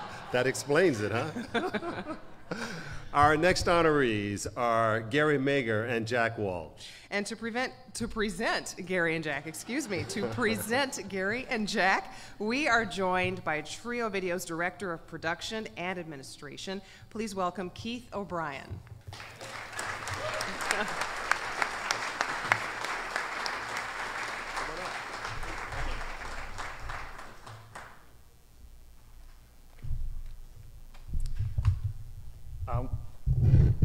When Jack and Gary asked me to be presented this evening, I was, of course, immediately honored at the privilege. And then, just as immediately, I realized the significant responsibility. As a number of the people in this room will attest, including Jack and Gary themselves, I'm not someone who's ever been described as being at a loss for words. But to try to sum up Jack and Gary's combined more than 60 years of industry influence and contribution in just a few short minutes would actually be a daunting challenge for anyone. Fortunately, being privileged to have known these two great guys for more than 15 years, first as a client, then as a member of their staff, and most especially to have been their friend throughout, would actually, I'm at no loss for special things to say. First, a bit of their background. Jack Walsh, a graduate of Temple University, began his career in 1975 working as a director for news, commercials, and special events while at various stations in the Southeast. 1979 brought Jack to Chicago and WSNS-TV, where he worked camera on its telecasts of the Chicago White Sox and Blackhawks. A year later, he went to work at WGN as cameraman for The Bozo Show, Phil Donahue Show, and WGN's coverage of the Chicago Cubs. It was later that same year that Jack started Location Crew Services, a freelance crewing service catering to the growing number of sports and entertainment cable networks originating their telecasts in the Chicagoland area. After graduating from the University of Illinois, Gary Meagher, a native son of Chicago, began his broadcast career in 1977 as a radio news reporter for WTWC-FM in Champaign. His television career began a year later at WCIA-TV Champaign, where he worked on the stage crew and as a cameraman. In the spring of 1980, he returned to Chicago and joined WSNS-TV as a cameraman covering Chicago White Sox games. The following year, Gary began his own freelance career working camera on sports telecasts for ESPN, USA Network, and a number of other broadcast networks. It was that same year that Jack and Gary met for the first time. The real magic all began on January 13th, 1982, when Jack and Gary and their original third partner, Dick Shapiro, founded Trio Video. Starting with a single makeshift truck and a handful of freelance techs, Jack and Gary have, over the last 26 years, turned their company into the leading mobile television facilities provider in the Midwest, operating a fleet of 6 state-of-the-art trucks nationwide, and developing a local crewing force of several hundred Chicago and Milwaukee freelancers. In addition to many other technical achievements over the years, Jack and Gary's most recent contribution has been as early adopters of high definition. By building and adding 3 HD mobile units to their fleet in only 4 years, they have significantly helped to ensure that Chicago remains a leader in HD coverage and that the entire country is well prepared for the transition. Whether fans of the Cubs or Sox, Bulls, Hawks, Big Ten, or Chicago Marathon, concert and arts enthusiasts, parade lovers, or fans of political spectacle, all Chicagoans have received the benefit of the quarter-of-century contribution that Jack and Gary have made to our industry. Many of Chicagoland's top technical crew got their start and developed their skills due to the opportunities and support that they received from these two men. And many of their clients, some here tonight, have wholeheartedly acknowledged the benefit of the collaboration with them over these many years. And it doesn't end there. Again, through Jack and Gary's influence and direction, Trio has consistently been an outstanding industry-wide ambassador for Chicago and the Midwest when providing its services from coast to coast on projects as varied as the national NFL coverage and the production of just about every major music festival in the country. But speaking of Jack and Gary's professional influence is only part of tonight's privilege, as I also have the opportunity to acknowledge these two accomplished men as my good friends. The true test of any professional relationship is the character of its individuals. In addition to their significant professional contributions, the friendships that they have forged within the industry are just as much a testament to their character. Without question, these two men exemplify everything that an award such as the Silver Circle should recognize. Their positive influence, ethics, understanding, and supportive natures are nothing short of exemplary.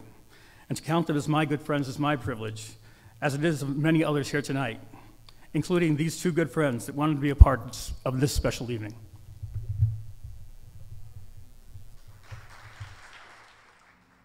Hi, I'm Tom Schnecke from WBBM TV. And I'm Bob Vorwald from WGN TV. And we're here to congratulate our good friends Gary Meagher and Jack Walsh on their induction into the prestigious Silver Circle. Trio Video has been instrumental in broadcasting sports on WGN throughout the past 25 years, including Chicago Cub games. Here at WBBM, we spent the last 5 years together with the Chicago Marathon, live rock concerts, the first live HD concert ever done by a local station, as well as other events.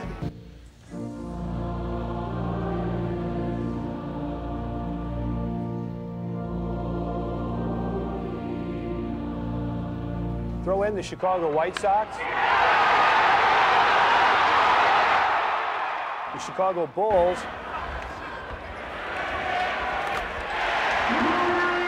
and now coming soon for us, the Chicago Blackhawks. And you can see all the different things that Trio Video has done in both the sports and programming world. They've been with us during the McDonald's Parade, the Auto Show, and so many other events. All of us at CBS 2 are proud to congratulate Jack and Gary on their induction to the Silver Circle. We're proud of all the work they've done and the fact that as broadcast pioneers, they continue to push the envelope forward. With our partnership in Comcast Sportsnet and Trio Video, sports fans in Chicago can now see all home and road games in high definition. So Jack, Gary, congratulations on your induction to the Silver Circle. Couldn't happen to two greater guys. Tom, I, the whole city are very proud of you.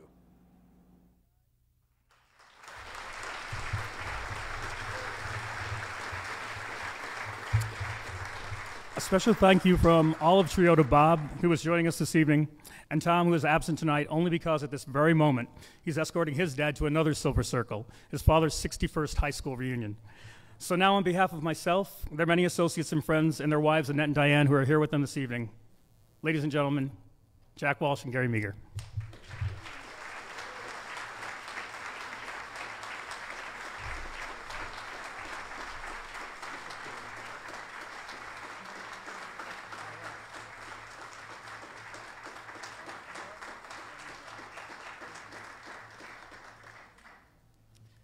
Thanks.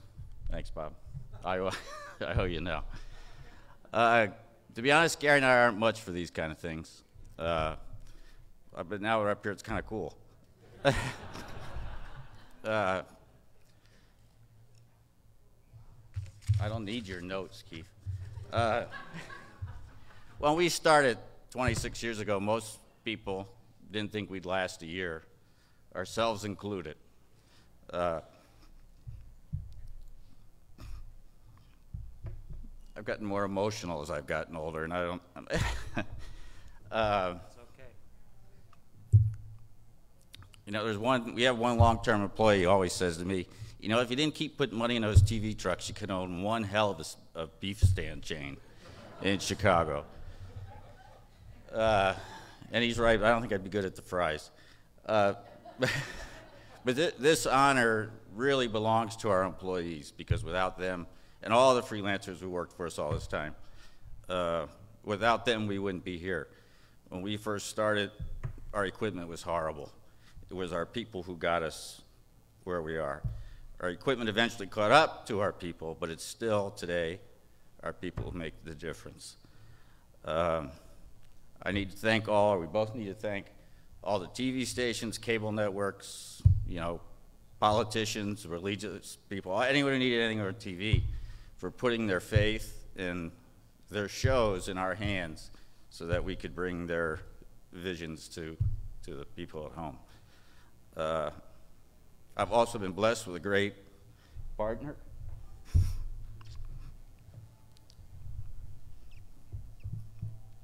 This is a great guy.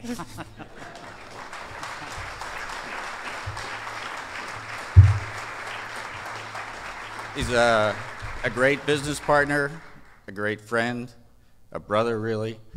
Without him, you know, a lot of this wouldn't hold water. And the fact that we have clients who, you know, are clients, but it becomes a working relationship, becomes a partnership, becomes a friendship, is something that you just can't put any money on. So I want to thank everyone tonight. For me, a great day at GN at one time was, and this was kind of a sweet evening, was to work Bozo, then walk down the hall and do Donahue, then get in the cab and do the Cubs game at Wrigley Field. So to be following Bob Bell's honor tonight makes it a little bit extra sweet. So thank you very much.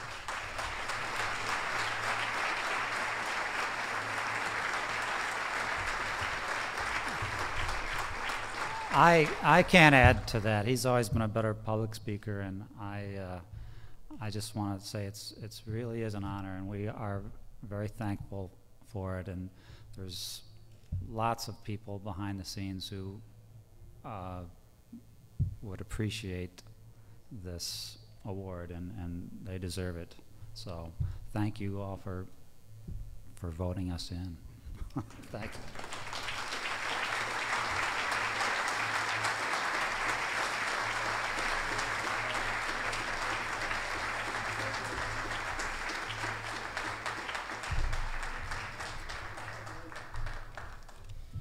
Congratulations again. And our next inductee of the evening is a woman who has won many awards in her esteemed career, Miss Renee Ferguson. That's right, and to present Renee with the award this evening is the Channel 5 News NBC 5 anchor and reporter, Marion Brooks.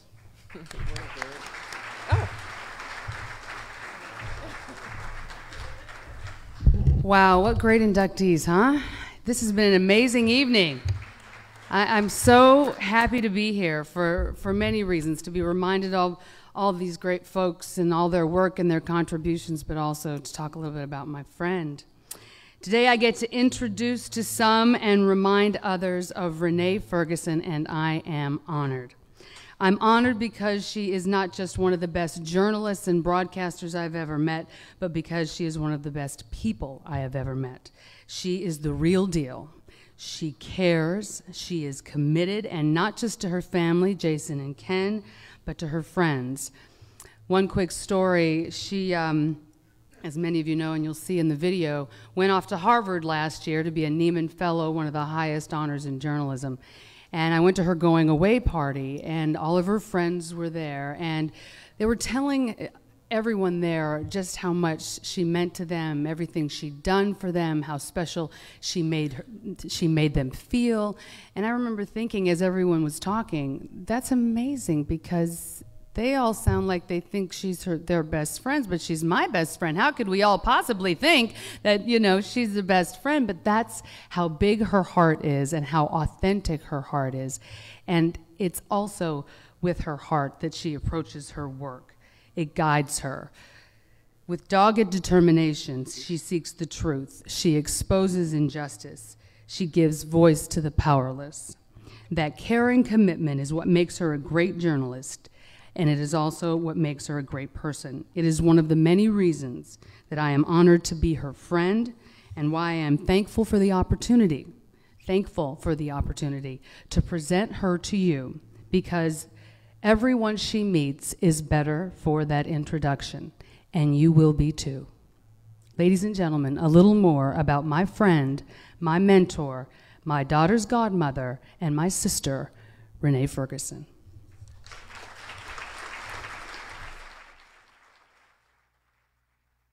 Oh, don't cry. August 22nd, 1949. A date which will live in infamy. Just reminding you that it's 8 o'clock and it's time to tune in Milton Berle. The year Renee Ferguson was born. That year, 47 new TV stations went on the air. On NBC, an early version of Dancing with the Stars.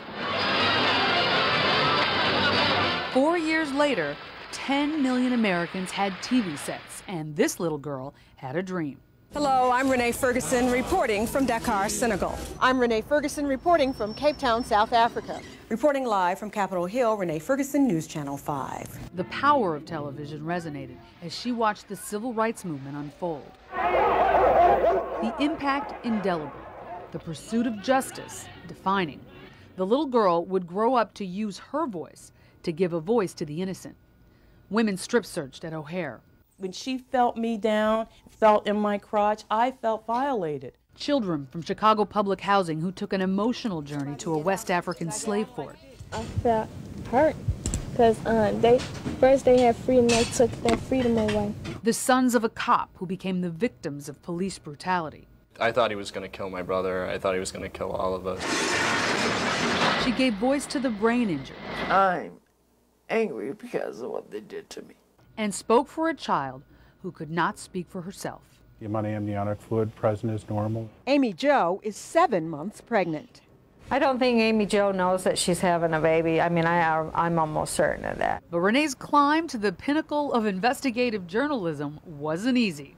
That's our girl climbing up a phone pole for the news. The wind started to blow, the pole started to sway, and I began to question my sanity. Reporting on the aerobics craze, cooking classes, shooting hoops with Michael Jordan. In 1979, while working at Channel 2, she even reported this hard-hitting story on a city council resolution to roll back Walter Jacobson's gigantic salary. The Chicago City Council assembled the 7th day of March 1979 calls upon Walter Jacobson to voluntarily cut back his wage increase. They're alarmed, Walter. How does it feel to have been the topic of discussion at the City Council meeting this morning? My only feeling is, haven't they got anything more important to talk about? Well, you would think so, but they said that they are alarmed at your salary. Anyway, I earned my salary. They haven't earned theirs yet.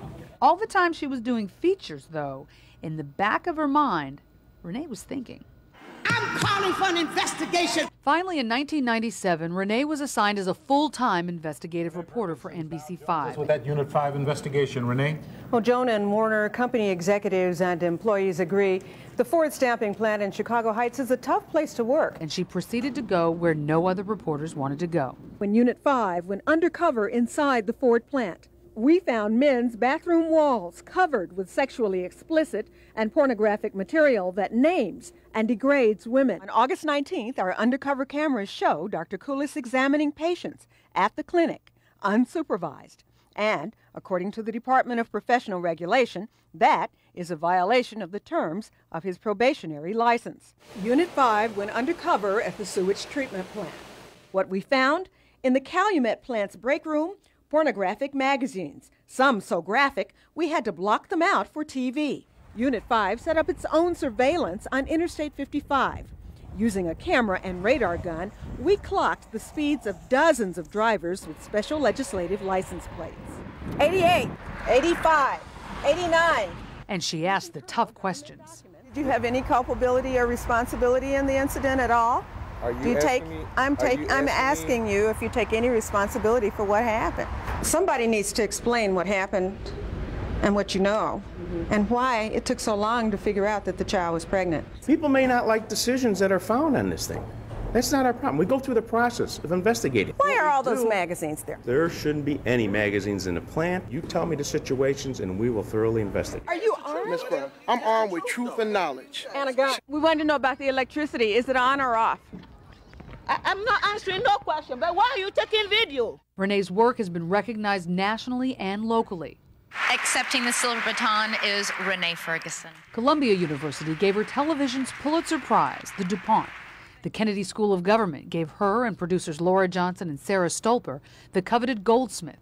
And in 2007, Harvard University awarded Renee the biggest prize in all of journalism, the Nieman Fellowship. Renee says her biggest prize in life, though, Ken and Jason. And that little girl? She realized her dream because she was willing to take a leap that let her fly.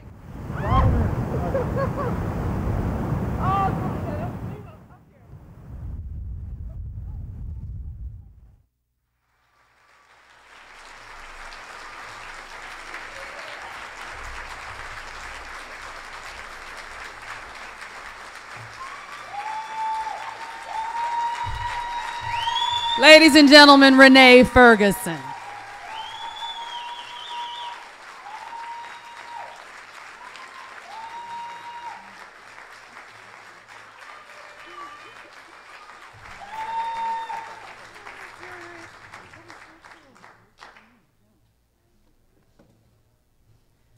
Wow, that thing is heavy. It's nice, it's beautiful. Thanks, Marion, for that amazing introduction, for the love and the friendship that moved you to nominate me for the Silver Circle. And Barbara Williams, thank you for your nomination and your support and love, too. That little girl that you just saw in the video was born into a racially segregated Oklahoma society that offered her a life of very limited possibilities. But fortunately, the little girl didn't know that she wasn't supposed to be able to do certain things. And by the time I was old enough to realize that I couldn't sit at the Woolworth's lunch counter or go to the downtown theater or try on clothes at the John A. Brown department store or ride the roller coaster at the Spring Lake amusement park, by the time I was old enough to internalize the rejection and heartbreak that all of that entailed, I was watching my parents and my community and the larger community, black and white, do something about it. But that was not easy. I remember overhearing my parents arguing about the risks of losing everything if they went and joined the sit-ins. I remember them arguing about what would happen if they got arrested and lost their jobs. What would happen to me? What would happen if they lost their house and everything that they had worked so hard for, maybe even their lives? I remember that they were really, really scared. And as a kid, I was really, really scared too, having overheard their conversations. But I also remember feeling something that permeated our home and our community, and that something was the feeling that we had to do something about it. I remember the talk that they had with me and how they tried to explain to a little girl about how it was important to make the world better for other people. I remember, though, that I really didn't want them to go off and make it better, because I was afraid on the weekends when they left me with relatives so that they could go off and march. That little girl was terrified that her parents would not come back home. Sometimes she was awakened in the middle of the night by bricks thrown through the windows. On other times, she was terrified in the day by threatening phone calls. But my parents' courage and the courage of our community and all the people who stood with them, their grace under pressure, became a cornerstone for my life. So when I started my journalism career nearly 4 decades ago, the world was a very different place for women. There were no Marion Brookses or Karen Jordans anchoring the news. There were no Vicki Burnses or Camille Edwardses managing our newsrooms. There was no space for a Laura Johnson who was brimming with energy and ideas, no Leanne Trotters or Kim Vodises or Regina Waldrops doing amazing live work on TV. The stories of the extraordinary women I know were not seemingly possible back then. Attorney Kathleen Zellner might have been able to get a job at a law firm, but probably as a secretary. My sister, Candida Alvarez, would no way be a full-time professor as she is now at the Art Institute of Chicago. Amy Hilliard, who is here tonight also, might have been making her amazing comfort cake. It's a delicious pound cake. You all should try it. But she probably just would have been making it at home, and she would not be distributing it nationwide and own her own company. Lois Clark, who is here tonight, still, well, she would have been talented, no doubt about that, as an interior designer, but she probably would not have been running her own corporate design firm. Entrepreneurs like Janet Clark and Ellen Farrow and Janice Barnes would probably not be writing their own success stories. They're all here tonight to be of support to me. And you know, it's really hard to imagine a world like that today without them, without all of you, without the voices of the Carol Marines and the Allison Rosatis. But I remember that time. What I also remember are those who gave me a shot. The men in power who opened doors for me and who created opportunities for women and people of color because it was the right thing to do. Larry Wirt and Frank Whitaker are part of that continuum. Larry and Frank know that I thank them for their support, but I want to do it tonight in front of all of you because it is so important. And I'm not all that easy. When I got out of college, I applied to the Harvard Law School, and when it looked like I was getting in, I was so excited. But then my mom said to me, my mother, who hadn't bought a dress in 4 years, and my folks who had had to put a mortgage on their house, and they were people from Oklahoma who did not believe in going in debt. They said to me, you know, we can't send you. You have got to work. And you always wanted to be a journalist. See if you like it. Well, I loved it. But then I won that Goldsmith, and when I went to get it at Harvard, it triggered something in me about the road not traveled, and I wondered what I had missed. And something started to kind of eat away at me. And then I got the opportunity to do the Neiman, but it meant going away for a year at a time when the budgets were being cut, headcount was a problem. Frank and Larry, you know, it took real guts for them to let me go, hold my job, let me come back. But they did it. And so with their support, with the support of my husband, Ken, and our son, Jason, last year I did go to Harvard and I did do the Neiman. Spent a lot of time at the law school, had a great time, got that out of my system completely. I was totally in over my head. But the experience was profoundly gratifying. Only possible with the help of a beloved community. And that community includes everyone here tonight.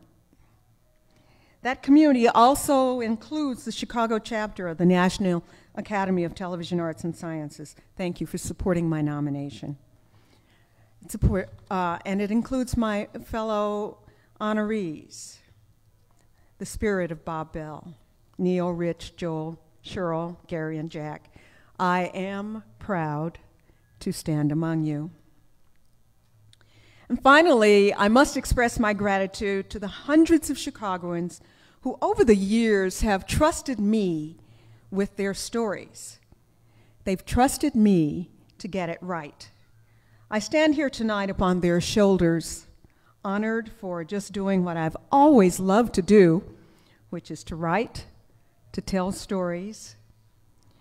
And when people call me and they have seen something, I understand, because they want to do something about it. And I am so proud to be able to help them to do something about it. Thank you.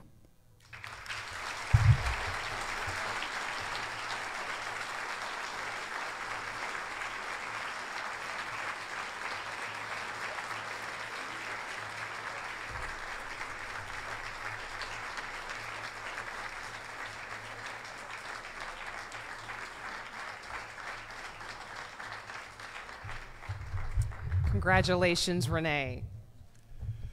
And our final nominee of the evening is someone who's worn many hats throughout his long and very successful career. And to present Joel Weisman with his award tonight, we're joined by the host of WTTW's Friday night program. He is a Chicago broadcast journalism legend and was inducted to the Silver Circle in 1994. Please, let's welcome John Calloway.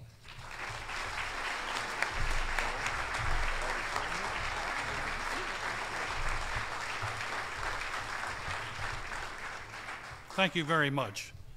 I'll have you out of here by midnight. Don't worry about a thing.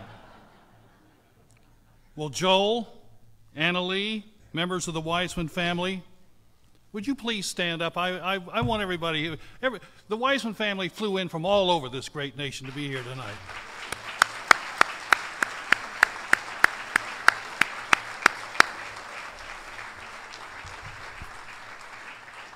So glad you all could be here. I will tell you a little story that will show that Joel and I are perhaps lucky to be here this evening, because we had both had significant careers before coming to public broadcasting in the early 1970s. But it was the very first broadcast that we did together before we started the nightly news called the Public News Center that could have ended our careers in disgrace. We're still working on that possibility, but this could have happened a long time ago. It's October 1974, and Joel and I are co-hosting a pre-election special, and our set is a beautiful 12-foot high, flag-draped red, white, and blue backdrop.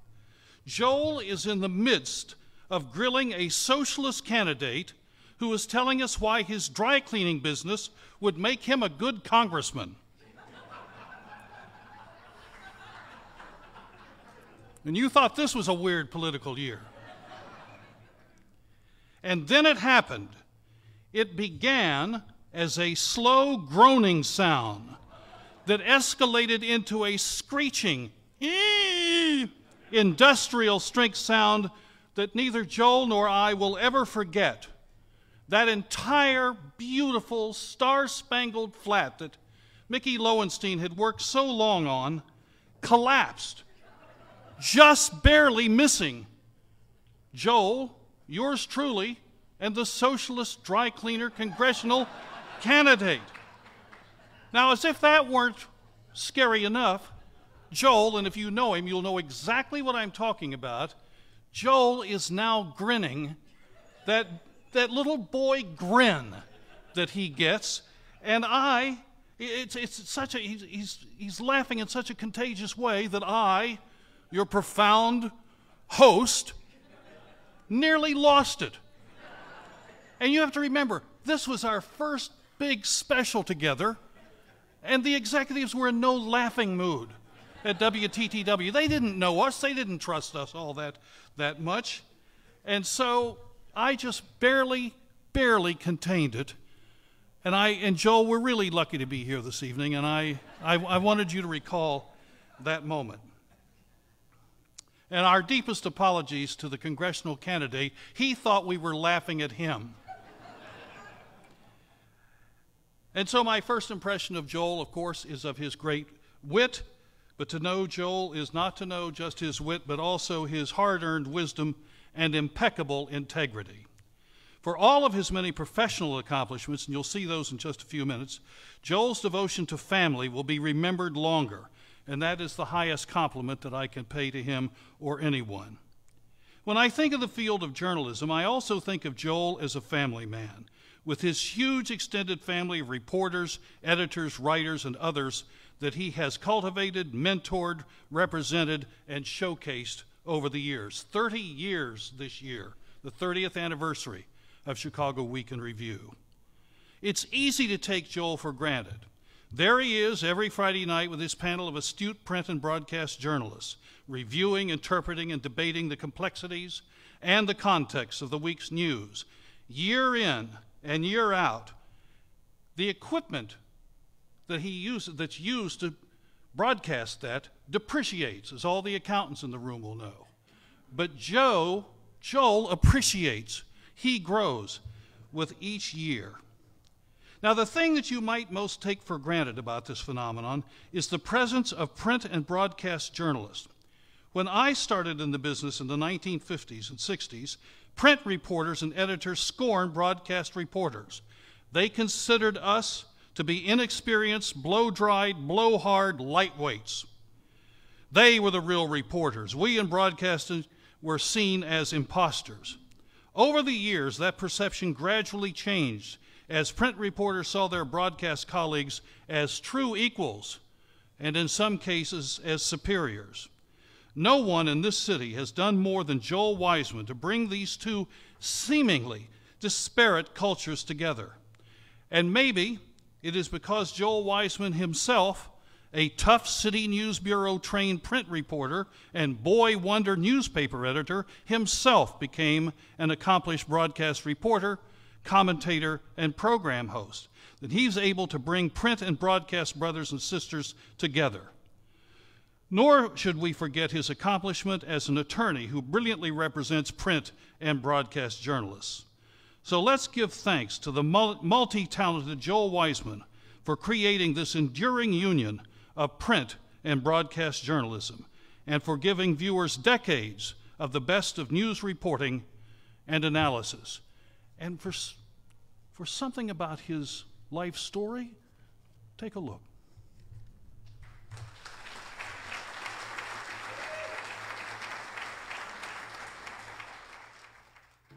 Joel Weisman was born in Chicago. We won't mention the year, but suffice to say it was some time ago. A product of the Chicago public schools, Joel held down a number of jobs as he was growing up. One of them helped spark a lifelong passion.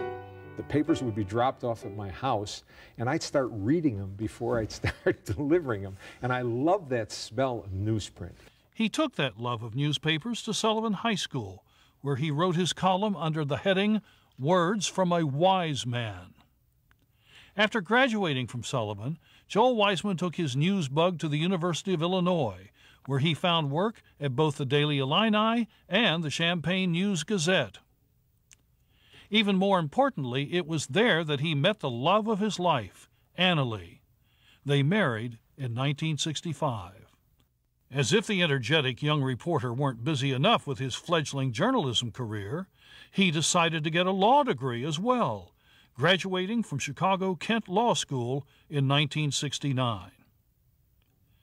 Joel Weisman worked at a number of newspapers, including the Old Chicago Today and Chicago American, as well as the Chicago Sun-Times.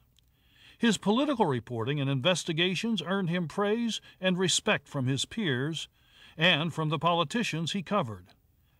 But that didn't mean they were happy about his scoops, like when Weisman uncovered the first Mayor Daily giving city insurance business to his son's firm. And it was in response to our story that the old mayor said, if you can't help your son, who can you help? Weisman didn't just look over the shoulder of local politicians. His work in Chicago brought him to the attention of Ben Bradley of the Washington Post, who tapped Weisman to open the Post's first Chicago bureau. That bureau was housed at WTTW's downtown studios, where Weisman's career as a television commentator began in earnest. This is Chicago Week in Review. Weisman's biggest TV break came when he helped create Chicago Week in Review. Good evening, and welcome to another Chicago Week in Review. In 1982, Weisman added WGN commentaries to his growing list of jobs. Commentary is sometimes a very lonely occupation. What he knows and how he tells it so clearly, concisely, objectively, and fairly makes him a very special kind of journalist. The scene, Mayor Washington's City Hall office, just 14 days before his death. While at WGN, Weisman also scored a bittersweet coup, conducting the last extended interview with Mayor Harold Washington before his untimely death. More and more people are becoming involved in the process of government. Meanwhile, Weisman had taken his law degree and spun it into a second career as an attorney specializing in entertainment and media law. People who negotiate with Joel know that they've been treated fairly and that he's an aggressive advocate for his client. He prevented me from being fired at Channel 5 about 5 or 6 times. I feel so blessed that I was fortunate enough that Joel Weisman took me on as one of his clients. I just love him, and I appreciate him, and I'm honored that he's a part of what I consider my family. He's also a great advisor. I look to him for a lot of advice, not just in this business, but you know, the whole life thing. I'm not only the president of the Joel Weisman fan club, but I'm also a client. I'm a very blessed human being, and I'm sure every one of Joel's clients feels that way. So Joel Weisman continues representing Chicago's top media personalities, and he continues at the Week in Review.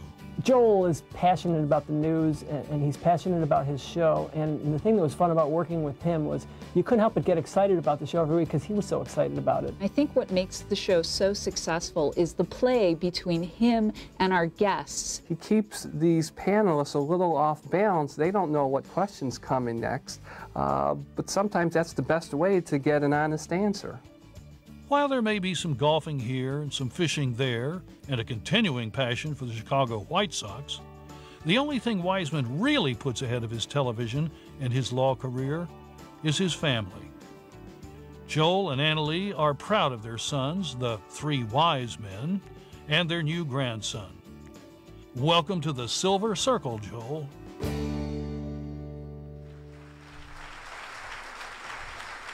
Ladies and gentlemen, Joel Weisman.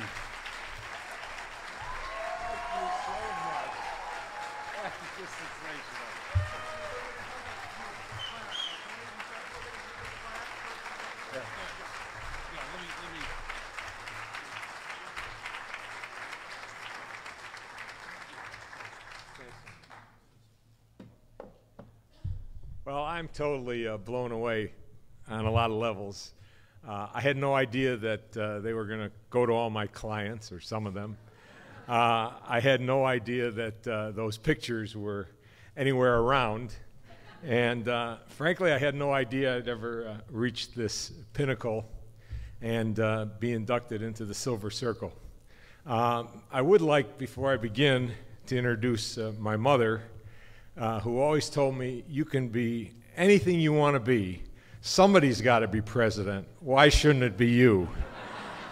And Mom, I'm really sorry to disappoint you, but there she is, my mother, Rose, 93 years old.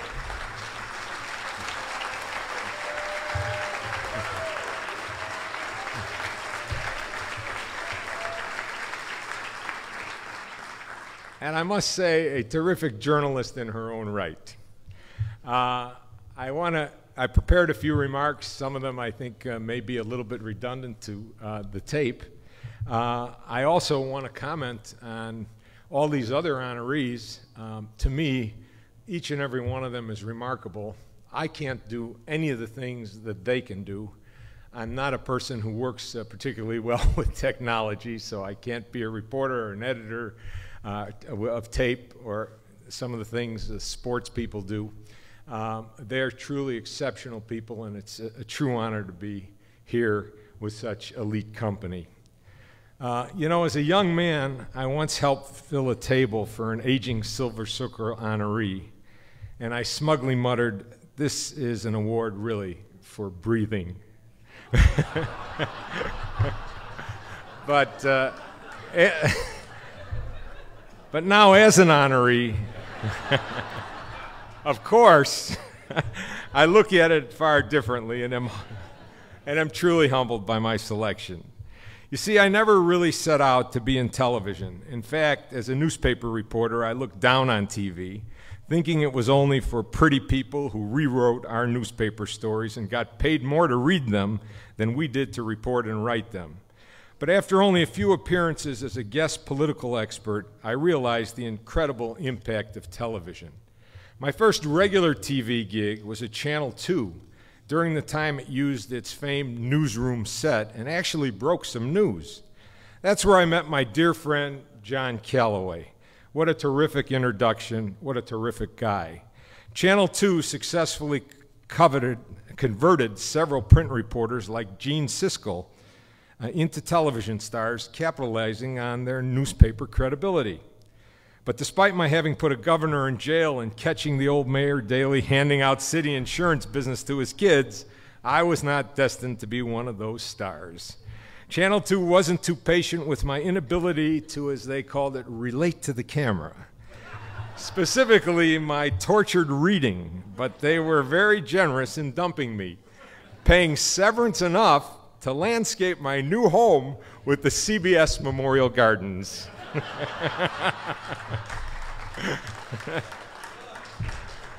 Well, eventually John Calloway went to Channel 11, and soon thereafter the entire Washington Post Midwest Bureau, that was me, followed him. I was the political commentator for a noble experiment called the Public News Center, where we did only 2 or 3 stories a night, but we did them in depth.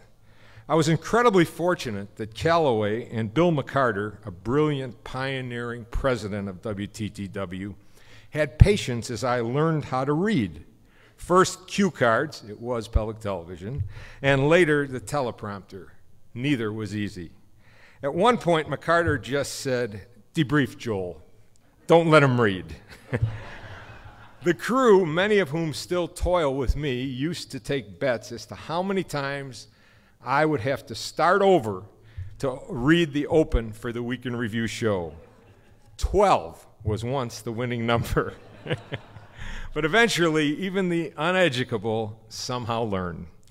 The Week in Review was created 30 years ago when the 5-night-a-week Public News Center failed. It was created so Channel 11 could retain some local news presence. Of course, now, under the leadership of Dan Schmidt and V.J. McAleer and Mary Field and Dan Souls, we're there every night, and in there every night in depth. Week in Review originally relied on print reporters as panelists and was loosely patterned after Washington Week in Review, which McCarter created. But as television became more of a primary source for news and as newspapers folded, we now have many broadcasters as panelists too. There remains, however, that little tension that John spoke of, that tension and jealousy between print and electronic panelists over who are the real journalists. I swear it's true, once fisticuffs broke out over this issue between the late Paul Hogan of Channel 5 and a Tribune reporter in the WTTW parking lot. I had to break them up. As moderator, stirring the pot, I try to exploit and encourage such jealousies and competition. Many of the people who have produced Week in Review over the years actually are here tonight. They've put together many of the combustible panels and put up with my heavy editing, last-minute topic changes, and ignoring cues when I think panelists have more to give on their stories. These producers include Barbara Williams, your chapter president, my dear friend Jay Smith, who brought video to our show, the diligent Alex Sillitz, and my current producer, Mark Glick, who has innate news judgment and a keen sense for integrating expert panelists. The show is a labor of love for me. Every Friday I wake up knowing I'm going to my favorite class to learn from my knowledgeable and passionate guests. After I had done the Week in Review for more than a decade, Paul Davis, who's also here tonight, an excellent judge of talent, made one mistake. He asked me to be WGN's political analyst and commentator. Despite my decade in television, though, reading was still not my strength. So he agreed I could read commentaries and then be debriefed to reinforce my points by the anchors. First, it was the great anchor John Drury, later Rick Rosenthal, and then Steve Sanders. He even offered a genuine talent coach who, of course, was challenged. As with Channel 11, where as senior editor, I pick all the topics we discuss on Week in Review, Davis gave me carte blanche on commentary selection. Think of it, having all that freedom. Davis was anxious to get the still sleeping WGN television giant to get more respect in the newsroom. He allowed me to direct our election coverage, in which we used college interns to set up early reporting of returns around the state. Assistant News Director Jim Dish, also here tonight, dubbed those kids the Joel Patrol. Davis also encouraged investigative reporting. We were one of the very first stations to use computers for investigations. One investigation was inspired when my son was hospitalized and I was late going to see him. I was mad. I found myself stuck at a closed downtown bridge under construction. It was supposed to have been completed according to the signs 2 months earlier. I knew there were late fees called liquidated damages. I wondered if the bridge construction firm were paying such damages. So, with the Better Government Association, we computer checked literally hundreds of city contracts. Well, you guessed it. Many had no late fees, and those that did, amounting to millions of dollars, never had to pay because clout-heavy contractors were quietly given extensions. Channel 9 was really a lot of fun. I did 4 commentaries a week. My wife, Annalie, a news junkie herself, would suggest various topics as I downed my breakfast. I pored over 4 papers as I took the train downtown, and I picked my commentary subjects. I assigned a part-time intern to fact-check, and then I wrote them from my law office during the day. I'd head home for dinner, snare one of my kids, the 3 Weisman, Scott, Mitchell, and Matthew, and drive back to the station for shows. Time alone with the kids wasn't bad for a dad either. Well, I won't bore you with the war stories of my awards. I was late for the presentation of my first Emmy and absent for 2 others. I won't elaborate about my best shows, stories, and investigations.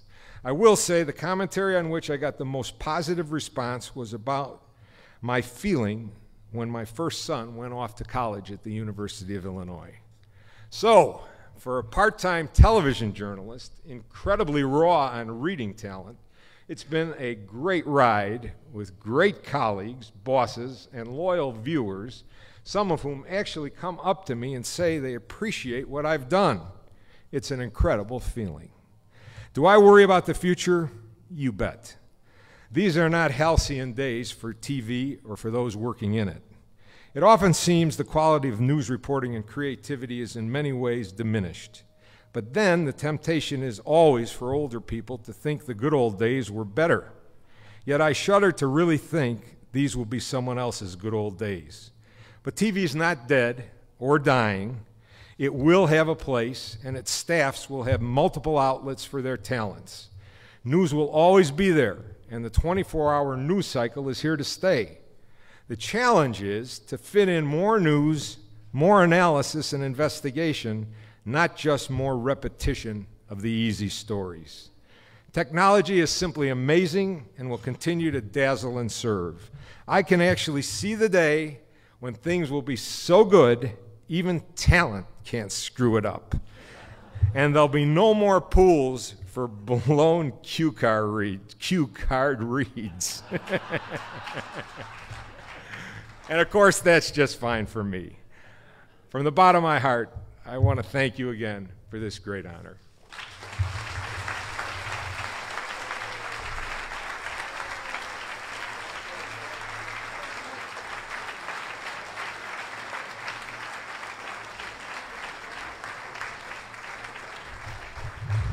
Congratulations again, Joel. And again, another big congratulations to all of our honorees this evening. That concludes our program for tonight. And let's just give everyone a big round of applause again.